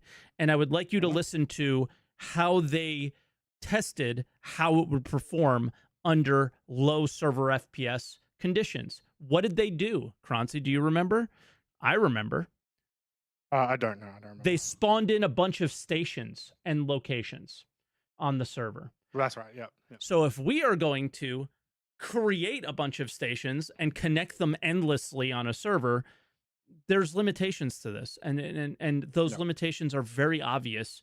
And they basically implied that with server meshing, we can do anything. And like what CIG has done forever, they don't know what they're capable of doing yet until they try. Yep. And also, just quickly, that's the reality. Rikados, I feel like we've put some words in your mouth. Is that what you were saying in regards to like going against Mike? Well, as far as station extensions go, I'm thinking some of the refinery stations already have arms that go out like about as far as the construction you saw there. All right, and now I'm- connect Port Olisar to Seraphim Station to Everus Harbor to Port Tressler and Bajini Point, and put them all on top of a planet, because that's what CIG just implied that they were going to allow to happen. That's my issue. Yeah, I'm not it's sure a it's actually potential. implied to go beyond one hexagon. That is possible, to be fair, especially with the shape that they presented. But like I mean, they that's also an easy one to prove wrong. this is but one of the okay. ones why when I said to Mike, I do want SCLs on, like, you know, a lot of the conversations Exactly. they had. You need I to want clarify one this just on stuff. base building, straight up. And one on because- stations. Yeah, but yeah, even separated, because I do want there to be a limitation, like even just from a balancing perspective, not even from like an engine performance perspective, on how many of those you can put together. And I'd like to see what CIG have ideas for that, because if you do just have infinite stations, Test Squadron are going to own the entire world. So One thing I would like know. to see them do is, for the testing process for these stations, just replace Rest and Relax in Terra with all of these stations. they are much cooler. I will give you that. They concept wise are pretty cool. I don't know if I want them to replace them, just because you still get the variety that way. And then you could also easily identify a player station versus an NPC station. But So we're not doing one hexagon. We're just doing one hexagon. yeah, even in the video they're doing more, are they? Hmm. Interesting. Maybe not actually. No, look, that arm goes out. That's one. That That's is one how far hexagon. they go. Yeah, look at the That's arm one at the hexagon. bottom. Look at the arm at the bottom. Yeah, that arm doesn't go to another station. That's one. You of don't the, know that. I think we do, because we know where the extensions come from. Yeah, that's not a base extension, because they're all at specific joints in the base that you can look at. Right, all of the connection ones are at specific joints. The other joints are all you'll notice are all specifically the, what do you call them, like the refinery stations and the cargoes, whatever's. What's and that this? one there, that one's a connection one, but that's what I'm saying. It's coming from. What's this? If you look, yeah, no, Mike, you're proving my point. You're the things you're pointing at are proving my point. They're all connections. No, those connections. Look at the base itself.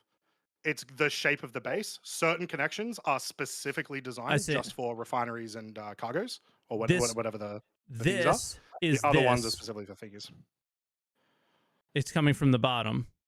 No, the one you just pointed at is not that one. The one that you just pointed at is the other connection that's going to the other base. What you're saying is they're coming from the bottom, not the main. Essentially, yes. Like, which also makes sense because they talked about. Just to be clear, I'm not saying Croncy's wrong. I'm trying to understand what he's saying, because people are like, Croncy's They right. have so Sure. each base has a limited amount of connections for both your refineries and cargo whatevers, and then also it seems they have a limited amount of connections for connecting base to base. So Okay. I'm just saying this image actually maybe does go to support what Rakidus says. Maybe. It also still it still doesn't discount the original point of even 6 stations is kind of crazy. And when I all of imagine would these result can in some have crazy performance. When all of these can have all of the other attachments to them, technically. Exactly, yeah. So it is still just more of a thing of like, I just want them to clarify on this. If it does go the way of it can be less, sorry, the limit is less, then maybe it is further along. Sorry, not necessarily further along, but closer in terms of performance. But even then, this is much more a theory crafting discussion, because it even was no matter from what, CIG. we're not seeing this in the next few years. This is a theory crafting video. Yeah. This is to put an idea in your head and nothing else of what their intentions are.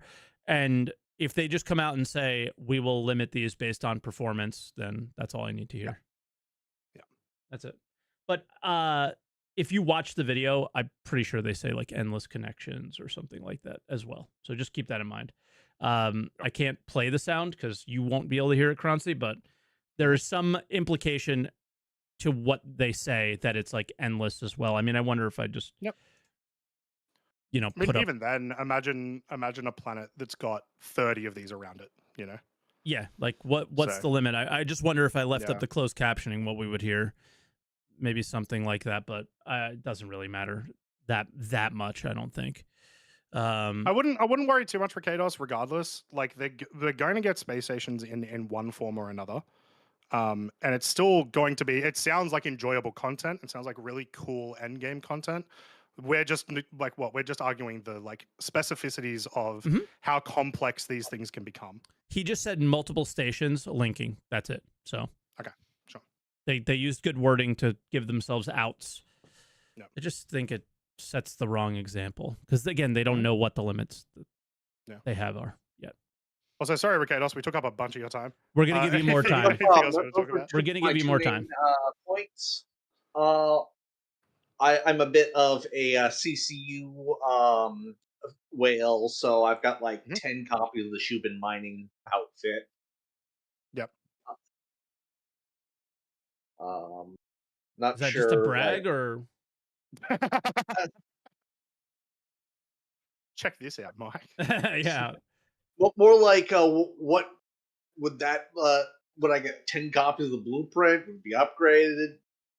That's a thing that needs to be, because that's not the only thing, right? Multiple people have like multiple blueprints is going to come up. They have not talked about multiple blueprints, and I really need them to, because that's a big part of the game. Get to my third topic.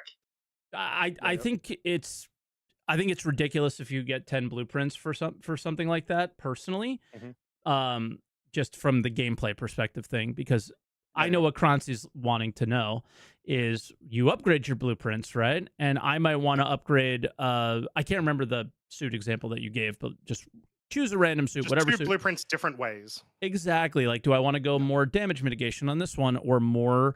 This one's lighter, so I can move faster, kind of thing, right? And those blueprints should be different, and that would give you a pretty hefty advantage. I think that wouldn't be very fair to people that want to play the game. So I like the idea of you get one blueprint and that's it. But also, does that feel fair to you when you had purchased those things? So, the fair to the person who supported the game is also something that matters to me as well, even though it may not sound it. Right? It's fairly incidental to me. It was mostly done, picked up on the way to get other things. Like I used a mole CCU to get to something more expensive, and every mole came with its own set of armor. Yeah. Yeah. And you won't be the only person with that. There'll be a lot of people that have that are in the same exactly. Lots of people play the CCU game, so it's not out of the realm of possibility that lots of people will have lots of blueprints, or CIG will have to address it as a like, whoopsies, what do we do now? We'll do this. So it's good to mention it now, and they can get ahead of it before finding out like, oh crap.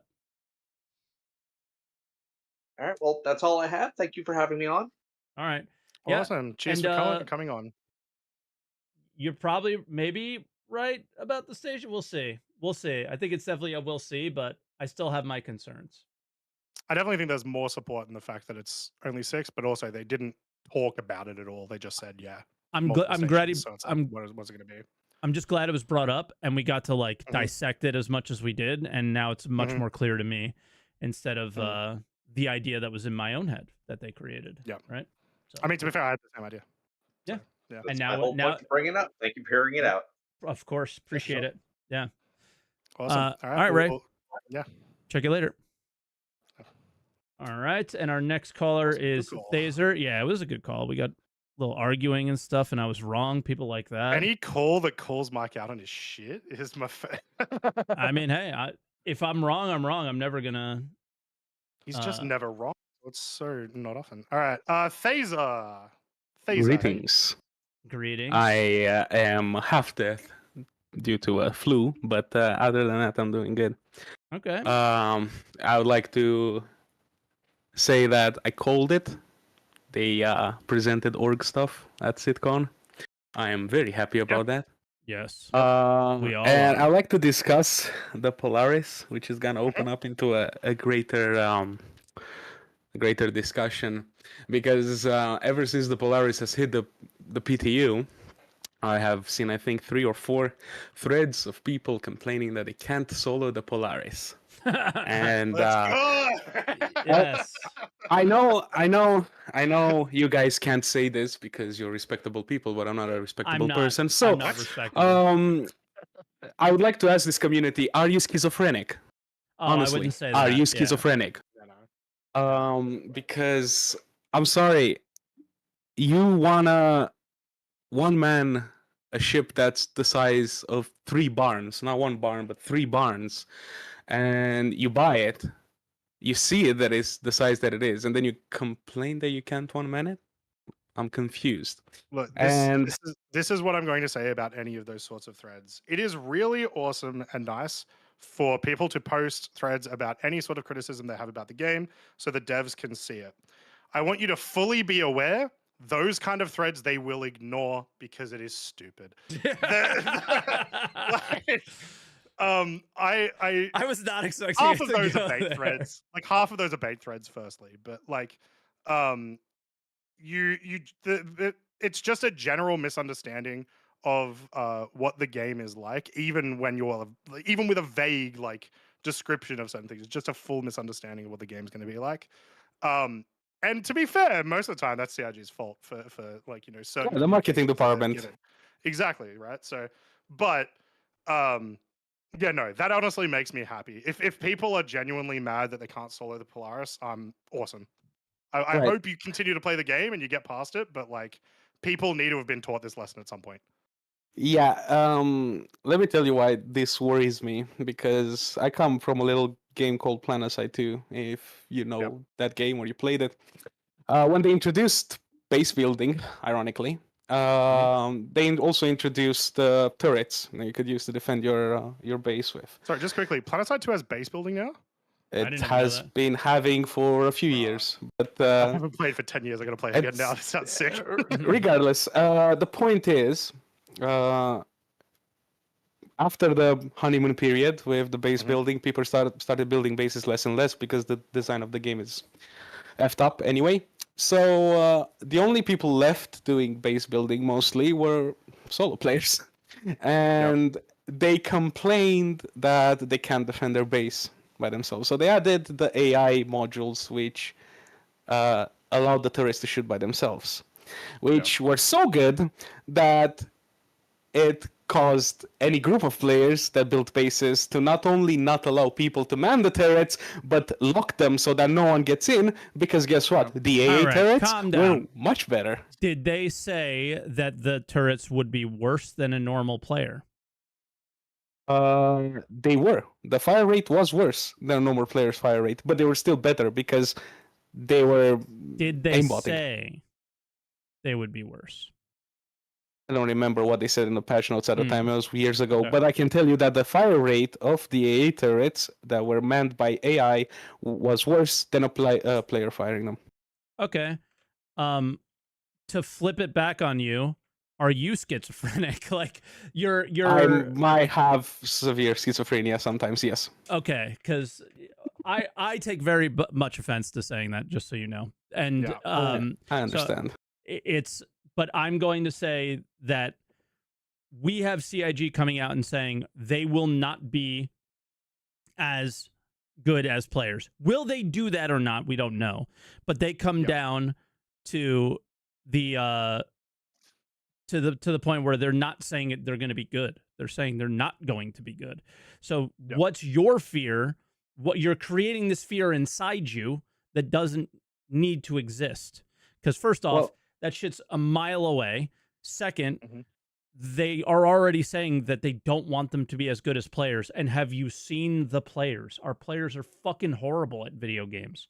So I don't know what the worry is, but that's with me. First of all, how do you balance that? Right, leaving all the jokes aside, I realized that the schizophrenia remark might have been a bad taste joke, which I apologize to you especially for making.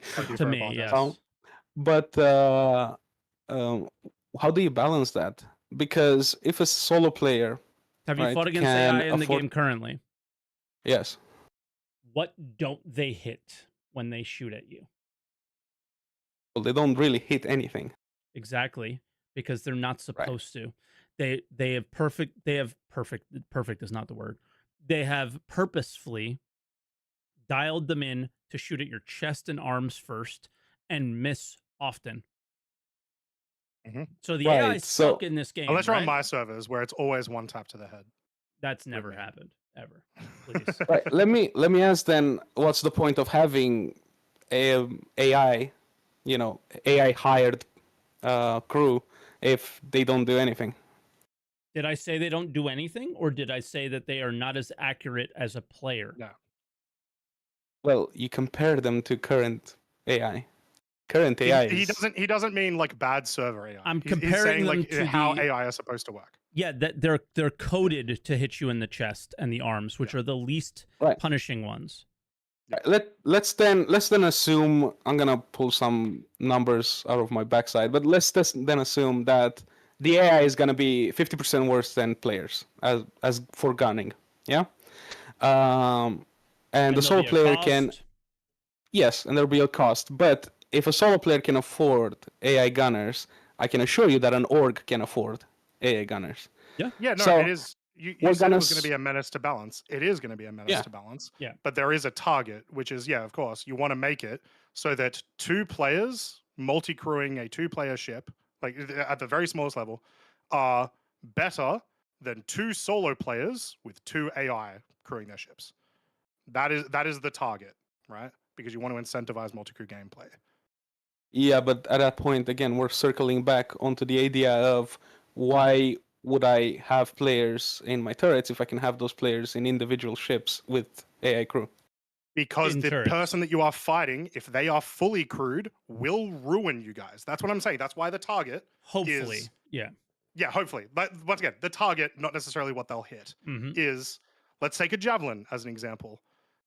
Realistically, probably like a crew of 20 in realistic terms for players. Okay. A crew of 20 javelins should be able to defeat 20 individual javelins, all solo with AI crew. Well, I don't That's the see how target. you can. I don't see how you can make that work without making the AI gunners nigh on useless. Yes, I agree. The Make them argument useless. the argument I'm trying to make, and I want to make sure it's really clear, is that you are implying that something from another game is going to happen in this one when CIG is saying we don't want that to be a thing, and that's not going to be a part of our design. So what I'm telling you is your PTSD from this previous game is not necessarily what is going to happen here. I'm not saying it's not possible. And I don't think Croncy is either. Does that make sense? My argument is, did these devs come out and say that this stuff would be good? Would it be, or did they come out and say we don't want them as good as our players? And if they're communicating that this is our goal, then what's our argument against the goal? I am not for AI crew, just to be blatantly clear here. I hate the idea of it altogether. But at the same time, I do think you're drawing at past experiences that CIG seems to understand is an issue, right? So what's the problem? Well, that's the problem. I don't really think CIG or Neither the player do- base as a whole realizes. Neither do I. Just well, to- not that does anyone. I can just. They I'm have just to bringing prove this it up first. because Yeah. the thing is, right, as many people said, when this stuff is introduced, it has the possibility to either make or break the game completely. Yeah, you're So- absolutely right. But they have already said that they recognize that. You are making a point Yeah, they've they already don't made want it to be the themselves. case. Yeah. Right? That's the point that I'm making. You're making a point they have already recognized and made themselves. Whether you believe or not they can do it, that is your feelings, and your feelings are valid. And I probably agree with your feelings. But they have already addressed it to us, and there's not much we can do other than be like, all right, prove it. And that's about it, right? You just got to put your hands up and go, the money has been given to you. You have to do right by us. And will they? They have not done right by us very well all the time, right? So my fears are your well, fears, but it's a weird one. We're not getting to a lot of callers today, by the way. Sorry, guys. yeah, that's Also, just I'll just bring up a comment that came up in YouTube that also sort of succinctly talks about the issue just in general, which is from Striker V. It's less about solo players being too powerful and more about min-maxing the tools provided by solo players in groups to game the system. Exactly. And that's where the concern really comes from. Yeah, and I hear yeah, that. yeah. Same thing with, having a lot of money and a lot of time breaks the whole pay for convenience argument that people have, right? Yeah. There's never going to be a perfect solution either. So it's like, yeah, what do you do? I will say I do not feel bad for people who bought a spaceship for thousands of dollars in a multiplayer game and wanted to fly it by themselves. I don't necessarily feel bad for those people, but at the same time I do, because they were communicated the entire time that they would be able to. By the marketing department. Yeah. Well, that's what I'm saying. There right? was no marketing department when this idea first started. Yeah. It was literally Chris going, I want to do everything. Yes. And that's where it all started, and they were stuck to that. But to bring a point to that, and actually be on the defense of the solo players who bought these ships, they were never showed in the promotional videos and whatnot how the ship is actually supposed to be operated. They only were showed cool videos of big ship destroying things, right? So maybe the videos aren't like, the videos are just lore stuff. I don't really think that's much of an argument about anything. The Connie video of them exploring a planet and finding a new alien race. And it's just lore stuff.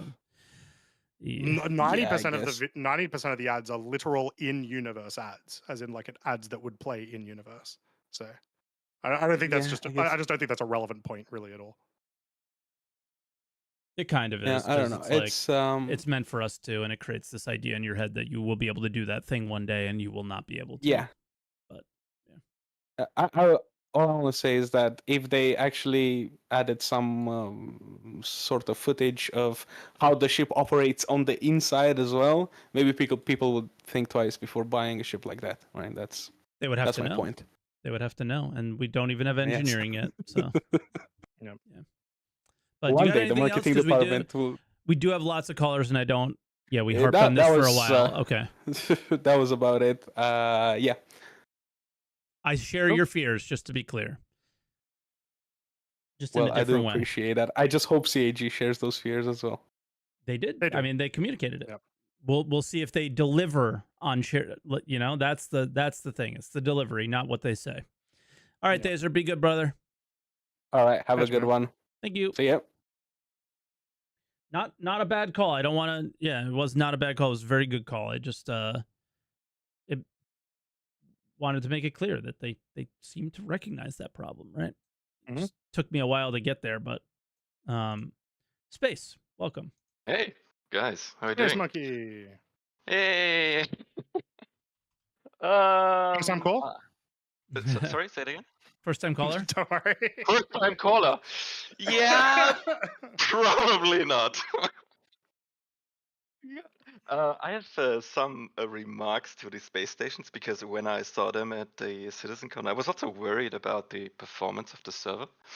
And as far as I remember, the station, the asset itself, might not be the issue. I think the AIs running around them might be the harder issue, because that, as far as I remember, puts more strain on the server than just the asset itself.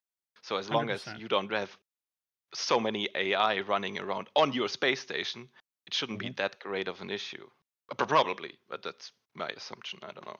It was definitely causing my low frame rates in Pyro playtests earlier, for sure. Yeah. Which the AI were working better, so we were getting better AI at the cost of frame rate. Yeah, hopefully. Okay, so the AI were working better, but there were also like hundreds of them under the ground and stuff like that. That's what I'm talking about.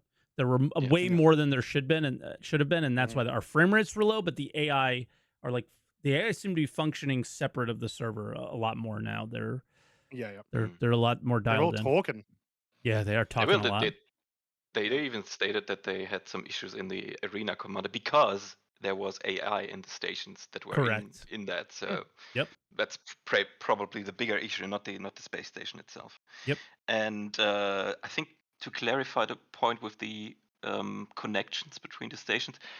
They said you can put the flight deck as an add-on underneath your station, and as far as I remember, there were major hard points also on that add-on, so you could potentially put also a connection to another space station on there. But that's as far as I remember. Yeah. To the Polaris, I'm pretty impressed visually. I mean, I think they did a great job with the visuals. I just think that the torpedoes at the moment are too easy to kill, because we tested it out yesterday a bit, and the point defense systems, I mean, even if you shoot like 4 torpedoes at once, which you can do, which is pretty awesome, but they get shut down pretty easily. So maybe they need to make them a little bit more durable in a fight. Otherwise, it's pretty boring. You're like, I shoot, then I shoot them down, and then you shoot, and then nothing really happens. It's always been the problem with missiles. They're either too good or they're not good enough. And it's been one of the most impossible things for them to balance. And for reference, for the PDCs being like, really good at taking down stuff, they're a completely new weapon type. So they're going to be completely unbalanced both ways. Like they'll get nerfed too far over the next couple of weeks as well. So it's going to take a really long time for them to dial in. Yeah. And to the caller who had issues with the docking, my experience is that the docking, since you have 2 docking ports, the right side is possible, not the left side, which is unusual because the Hull C on all the other ships work on the left side.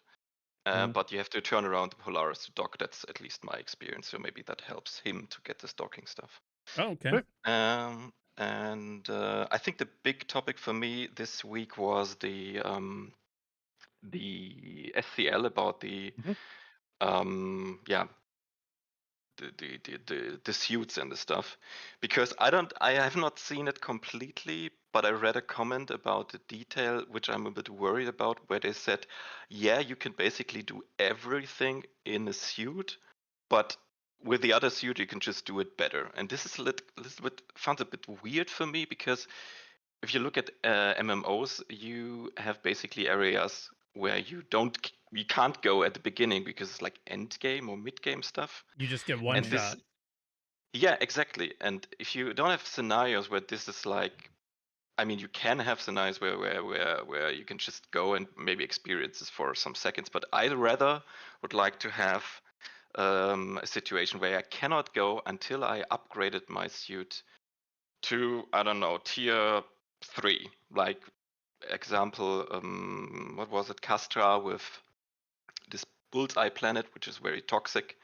So why should I be able to go there right away with just 1 level suit? Maybe I just need an upgrade to it, because it gives them more value and it feels more weighty, and it gives me another goal to go there, because they have an area where I cannot go. It's like, oh, I need to grind a bit to get there, and this motivates me. I don't know how it is for you, but for me, this is more motivating, just to get locked out to something at the beginning and work my ass through it. Yes. Rather than being able to. I love that about games. While you're not getting locked out with like the implication, that you would be able to do everything, but you just can't do stuff well necessarily. I think that's still fine. Like you have a situation, let's say you've got a toxic planet that you need like a pretty decent suit with toxic protection or whatever. At tier 1, if that lets you only be there for 20 minutes, right? That might not be enough to do what you want to do. When you then go to upgrade it, oh sweet, I can be here for an hour now. Now I can make some real money, and so on. They still have those avenues. You're just not being fully locked out, but that doesn't mean you're not being locked out of certain content, if that makes sense. Like, remember old rock mining if you didn't have the hot suit? Yeah. I think that's a good example of that. I still love I still prefer the lock me out, please. But if you get to that point, then especially when it comes to damage and DPS and damage mitigation, then you end up having situations where that happens to players versus players as well. And it's a slippery slope. So it was nice to see like the crafting images showing that like a tier 2 or a tier 3, or they were only upping what appeared to be not a 100%, 200. You know, we're not. Yeah, they showed a tier 10%. 1 pistol with a material upgrade, right? Because it had good material, and I think it was 3% fire rate Yeah, and like 5% durability or something. it wasn't whatever it was. It wasn't insane. Exactly. Right? Yeah. Do you think that it would feel a bit better to not have those little upgrades with the crafting instead of having like more powerful upgrades? Because I just saw a video about the Ashes of Creation where a guy said, I feel like the power difference between the previous level I had. So you really feel how you get more powerful. And I think they have to figure it out, but just having like slight upgrades, I don't know if it will cut it for most of the MMO crowd players. Yeah, it's tough. Like I know Croncy has played Eve, and a lot of the upgrades are quite slight at the beginning, or even throughout the process. Well, even at the end, right? Like yeah, you're getting like 5% bonuses. Exactly, and that's what I was going to bring up, because like even then, that's so impactful, because even the MMO players, they do want to eke out every single percentage, every single tenth of a percentage that they can to get themselves into the absolute peak, right? In Eve, as the example, there are like certain faction upgrades that are really, really rare, crazy expensive, and are like 1 to 2% better than the cheap option. Yeah, but then there's also that going will from exist. Tech 1 to Tech 2, which is like, boom, my world Yeah, just that is one big upgrade. exploded, right? So that Yeah. if there's a combination of what you're saying, Space, I think that it can work, but it just is that combination a ship, you know, a different ship. Like Yeah, I was gonna say, is a that a ship prospector to a choice, mole. right? Yeah. And do we get that feeling in our armor or our weapons? I would like to feel that feeling. And because again, what if you were to upgrade your ship not today anymore, because things have changed a little bit, but if you were to upgrade your ship last year, you bought, not upgrade to a new ship, but you bought it doesn't matter, a Gladius, what would you change on the components? You wouldn't change the coolers because it doesn't matter. You wouldn't change all the weapons, some of them. But the first thing you would do almost certainly is change the quantum drive, because it's the one that you felt the most different. And then you would probably change the shields, right? Because those actually have a feel as well. And then the weapons. That would probably be the order that I would do it in if I was limited on money. And maybe it's a good mixture of both, because when you said environments, I think for stuff you can go to, like maybe like radiation environment, all the stuff, there needs to be like this powerful stuff, but this gets really hard if you fight against other players. Then the changes need to be small and incremental, because otherwise it's not pay to win, but I mean it's really, really unfair then if noobs get pawned, let's say it this way. I was going to mention, maybe the way that CIG can do that one feeling of a big difference is through reputation, through quest lines that everyone can do. So it's like, if you lose in a PvP situation because I've now got a 30% better ship, which is a pretty big jump, right? Yeah. But that's something that you can go do in like a day of quest lines. That feels way better, right? So they could do it that way, then make the smaller differences, you know, crafting related, or like the really, really rare drop type stuff. Wow, I'm a G. This is the 5-hour video, and I scrolled immediately to it. Let's not forget this from the broadcast. There was a massive difference. You know, here you go. In recoil on this weapon, right? There was a massive difference in the spool time on. Yeah, these are significant feelings. Yeah. So maybe it's okay, but it's hard to say, I would say they haven't done it. It's like, this is the best example that they've given for what they want. Is it feel this felt sort of different as well. It was hard to tell with this one, but these three examples are telling you what their intentions are, and I'm cool with what they're sharing, what their intentions are. They'll dial in the numbers, of course, but you know, and he seems pretty happy with how people felt about it. So. Yeah, I think with that in mind, I think it's mostly NC fans, but it's going to be your concern is probably going to be something that we will want to bring up as we get closer to this, Yes. just to see how it goes. Yeah. But it's like you got to say it now, so it's so they recognize it. Like it can't just be Yeah. little increments to get there. And was that tier 1 to the end? I think that was tier 1 to the end. So are you going to feel that very lightly throughout the process? But then at the end, it's like, whoa, I'm spooling up really Yeah, quick exactly. or whatever. But you also have to remember, you do not want this to create an unbalanced PvP experience as well, because that's super duper important. So it's this real tough balance that they're going to have to figure out and make sure they get right, because you also want to create an experience where, like, I was unable to kill the Valakar, then I was able to kill the Valakar, then I was able to kill the Valakar efficiently, right? Yeah. And then that's the MMO experience. That right there is how I would describe the MMO experience for me. I'm not able to do it, I'm able to do it, and then I'm able to grind it, right? And that's it for me. And if they can achieve that while balancing their PvP experiences, then we'll be in a pretty good place, I think. Who would have thought a game like Star Citizen would be hard to balance? Crazy. Well, yeah, that's the problem. They made it too hard. Well, that's basically it. I would rather at the end share my favorite moment of the week. I don't know if you saw Burke's stream when he pulled out the Polaris. I missed everything, but you can explain it. So what happened is he pulled it out. He opened the hangar door. He lifted it a bit, I guess, and then he went to the turret for the torpedoes. And he said, "Yeah, I'm firing." He fired a torpedo inside the hangar. It blasted to the wall, lifted up the Polaris a bit out of the hangar, and then he got Rhymstead 2 for grievous harm of another player. And I wonder what the other guy maybe thought in his hangar. Just hanging out in a cyclone in his little hangar.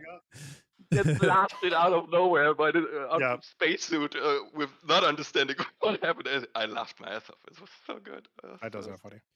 Wave ones or like new stuff in PTUs when people just start sciencing is always funny. Yeah. I wonder if I could, and then it always just, what is it? Like Star Citizen clip of the day. It just always ends up being on that YouTube channel. There's always some goofy, funny stuff on there. I bet it always comes out of PTUs. This week. Yeah, for All sure. Right, that's it for me. Thanks for having me, as always. Cheers, as always, Space Monkey. We love having you. See you next time. Yeah, man. Bye-bye. See you soon. Sounds good. All right, I'm going to say I have to call it. I got the text that it's time. But what we need to do, and I want to apologize personally, because this is straight up on me. Real life things are taking precedent over everything. And I think I talked a little bit about it last week. It's more significant now than it's ever been. And we need to do things. We're coming up to American Thanksgiving and things like Canadian Thanksgiving now that there's Canadian part of the company. I feel like from this point forward, the content that they're going to be pushing out, especially after they deliver 24.3, is going to ramp down quite a bit. I think it's probably time for like an all-caller episode, Q&A, anything you guys want type of thing. And like make it up to you that way, since we've been not very caller heavy the last couple of weeks. And it's on me for one, and it's on Cutlet for the other one. But yeah, I thought Cutlet's episode was really good, but yeah, unfortunately I can't get to you guys today, and that's on me, and I want to apologize personally for that. So but we do appreciate you guys coming into the waiting room, and and how much you enjoy the show. Like I don't think you understand how bad I feel right now at the moment. I feel horrible. I want to get to everybody every time. Just type in my chat everything you want to say, and I'll just ignore it there. It's fine. Or we just straight up put a timer on people. Like, have you ever watched that show Kill Tony? Like the cat meows, and then it's like you got to get off the stage, kind of thing. I was gonna say for the most part in my head, I've always been doing 5-minute timers, but we just had a lot of stuff to talk about today. Yeah, and then we got into like good conversation with people, and it was just a mess. Yeah. So I'm not all entirely here, but I think we literally need to put like a timer on the screen. Be like, you got 5 minutes. That's it. Yep. And longer ATCs are not really an option. It's like 2 a.m. for Croncy, and I have a life. It's and 4 a in the morning. family. Thank you, Mike. There you go. 4 a.m. Like, come on, guys.